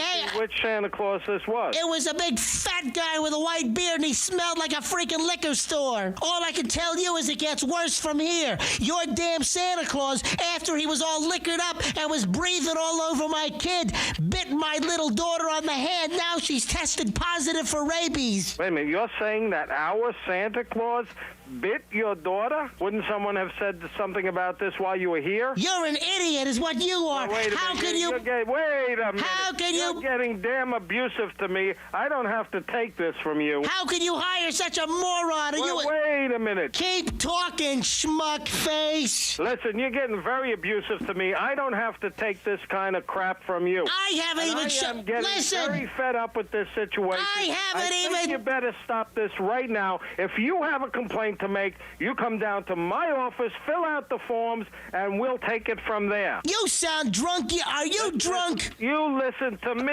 You sound drunk. I sound drunk? I think you're drunk. Who do you think you're calling up and harassing? You're all liquored up, too. You know something, you call my office country, and you're going to harass me? Hold on a sec. Come down here, and you fill out the forms like everybody else does. Time out, Humpy. No, it's Humphreys. I also got to fill out an accident report because what accident report? When I was leaving your stinking mall, I slipped and fell on a wet spot and I cracked up 3 ribs. ribs. Oh, come on now. Now you're trying to pull a phony insurance scam? And I chipped a vertebrae. You what? I chipped a vertebrae. Come on. Let me make a list for you. Drunk Santa, bit my kid, has rabies, fell down, broken ribs. You know something? You're just a phony baloney. Goodbye. You know, I should sponsor that with like my Kemp Law Group. I'm calling Kemp Law Group because I slipped in your mall. Yeah, or Oscar Mayer because you're That's a what I was thinking. phony baloney. Hey, there you go, phony baloney. Classic crotchy, the old drunk mall. By the way, that was Lynn Haven Mall in Virginia Beach. Was it? Yeah. So that call has changed the way I say the sentence like everybody else. Like phony. everybody else. So, yeah, Lynn Haven Mall, Lynn Haven Parkway, Virginia Beach was where that call was made. Speaking of the holidays and Christmas gifts and stocking stuffers, people do this. I saw experts are saying do not give your kids lottery tickets for Christmas. Is that a thing? Why not? People put lottery tickets in kids' For stockings and stocking stuffers? Really? I've seen it for adults. Yeah. And I mean, I guess I give scratch-off lottery tickets to elderly people. Because, you know, what else do you give elderly? Child psychologists are saying, yeah, don't put lottery tickets. Teach them to gamble? You know, that's one of the things is that you could start yourself and start off a kid as a degenerate gambler, turning him into a gambler, degenerate gambler. Exactly. I got bad news for you. I told Hadley we're going over the fundamentals of blackjack this Christmas. Oh, really? When to stand, when to hit.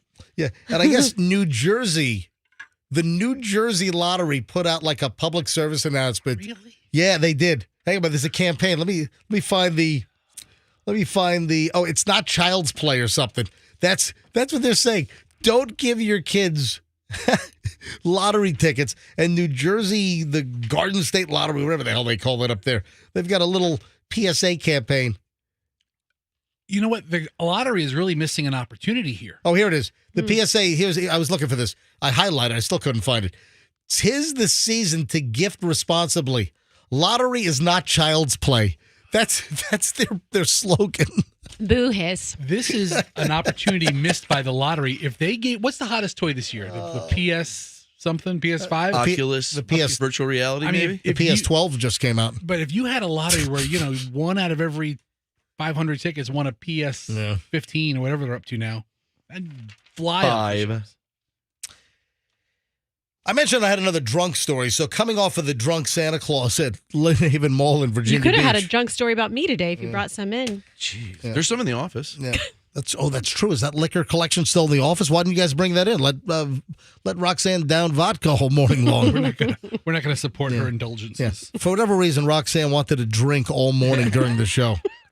Yeah, and then what? Drive home to your daughter's birthday trip to Disney? No, I said it worked out for the best. That's not a good look when mommy ruins the first trip to Disney because she's too inebriated. Mommy throws up. I gotta see that stupid mouse. Mommy throws up on the teacup ride. They got to bring out that bag of the puke dust. You know what I'm talking about? Yes. Absorb it. Teacups are the worst place to get sick at Disney because it spins. And I saw it. Michelle and I, we took Chloe. I think it's even before Julian was born. We took Chloe and there's somebody on the teacups, man, just bleh. All right, so local story out of Pasco County. A guy from Texas driving to Florida was pulled over, driving recklessly on I-75 near Dade City. This happened yesterday. Apparently, they described it as a moving truck. So you've got this is FHP calling it a moving truck. Guys pulled over. Reports, I guess, came in. Several people called in. What is it? Star FHP, right? Yes. Yeah. If you see bad drivers, call Star FHP. You want to report something. So drivers reported this reckless moving van, like a 30-foot box truck, just all over the road. And troopers spotted the truck. Finally got it stopped at a 7-Eleven gas station. The driver was William Dakota Tillery, 31, got out of the truck, stumbling all over the parking lot in the 7-Eleven parking lot. The guy smelled of alcohol. White Claw cans fell out of the truck into the parking lot. Wow. What's the expression, Froggy, about White Claw? There ain't no laws when it comes to White Claw. Okay. It's not true. I've never heard that. That's funny. It's like White Castle fries only come in one size, which is not true anymore. Small, medium, large. We were just at White Castle in the Bronx a couple of weeks back. So several empty beverage containers of an alcoholic nature fell out of the truck. The trooper found a cold, open can of White Claw alcoholic seltzer in the truck. This is what's really scary. Failed the DUI, field sobriety tests. So completely bombed on the field sobriety tests. Placed under arrest, right? After they got the guy, after FHP got the driver of the moving truck over to the Pasco County Jail, even after all that time, he blew a .302 and a .298. How's he alive? Oh, my God. And driving a 30-foot moving style truck. I guess it was like an Enterprise truck, but it was like they were using it for moving or something. Whoa. Is that insane? A .3? Got a strong liver. What the heck? That is how are you even awake? How at a .3? How are you even conscious? How many drinks is that? A lot. And then, how many White Claws? I mean, what is the alcohol volume of White Claws? Fairly low. That would be like 30 White Claws or something. How are you not in the bathroom? The hell? Unfreaking believable. I got to pull over, drink 35 White Claws. That's unbelievable. Anyway, so I just want to point out that I can make this guarantee right now. Two College Brothers Moving and Storage, twocollegebrothers.com. Yeah. Their drivers will have a 0.0 blood alcohol level, okay? I personally guarantee that. 0.0. That's insane. Driving a moving truck with a .302, and then the second blow is a .298. I'm sure it was at least an hour even after the whole shebang. So what was it? When they were pulled over, was it, a .35? Were they knocking on a .4? What the hell? Unbelievable. I don't have enough time in the day to drink that many White Claws. Let's give away how many White Claws does it take to get to that level? No laws. No loss. There was also other beverages in the vehicle. I didn't see what that was, though. Let's give away the Styx Foreigner with John Wayne tickets. They're going to be in concert, Mid-Florida Credit Union Amphitheater. It's going to be July 20th, and you can win tickets right now from the MJ Morning Show. Let's go with caller number, I'll make it easy, 21. Caller 21 right now, 800-990-1047. If you're the 21st caller, you will win the concert tickets. Good luck. Guys, in the final moments here, still so much stuff I got to do, but we're not going to get to it. So, in the final moments here in our final live show of the year, back on Tuesday, January 2nd, any last words as we wrap up another successful year of MJ Morning Show broadcasting? Roxanne, would you like to deliver any holiday message? I would like to set a New Year's resolution to make sure that Andrew has a backup person for him to take a holiday, right? We're severely understaffed here at the radio company. We really need to fill about 35 positions.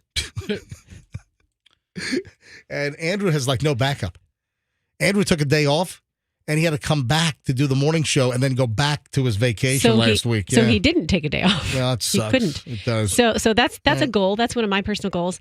And then also a personal goal I'm trying to reach before 2024, very self-serving, 10,000 followers on IG.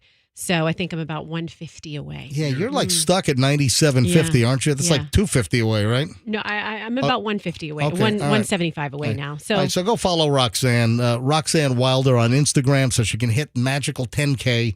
So Instagram for Roxanne Wilder is Roxanne Wilder. And, of course, I'm certified MJ Radio.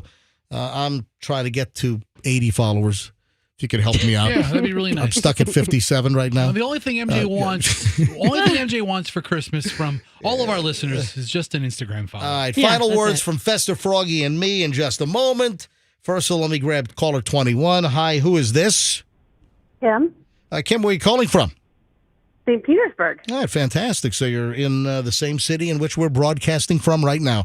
Kim, you are caller 21. You win. You got the Styx Foreigner and John Waite tickets for July at the Mid-Florida Credit Union Amphitheater. Congratulations. Woohoo! And are you a big MJ Morning Show fan, or are you just here for the free crap?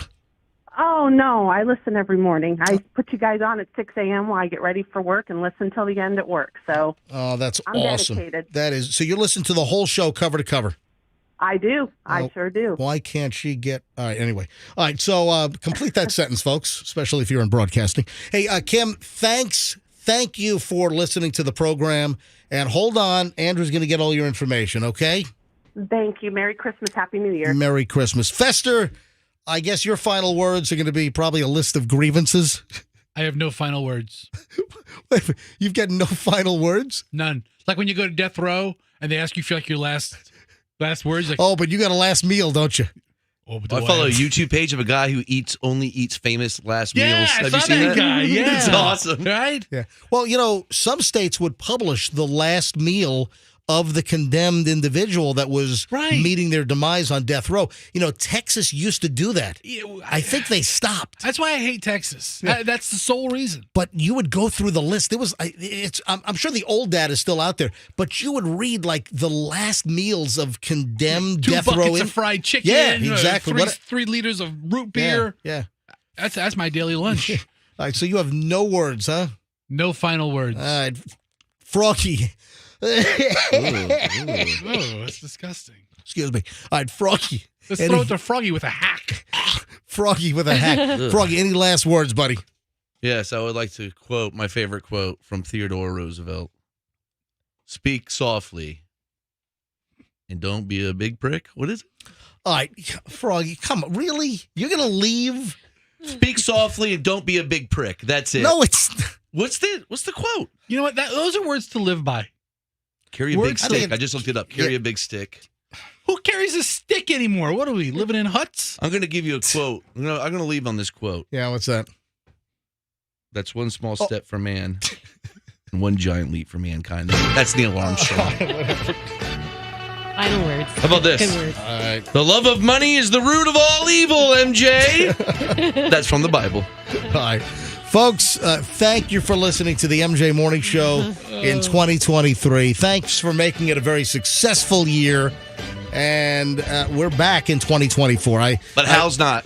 Hal Herman's coming back. I've agreed in principle, folks, to a new deal.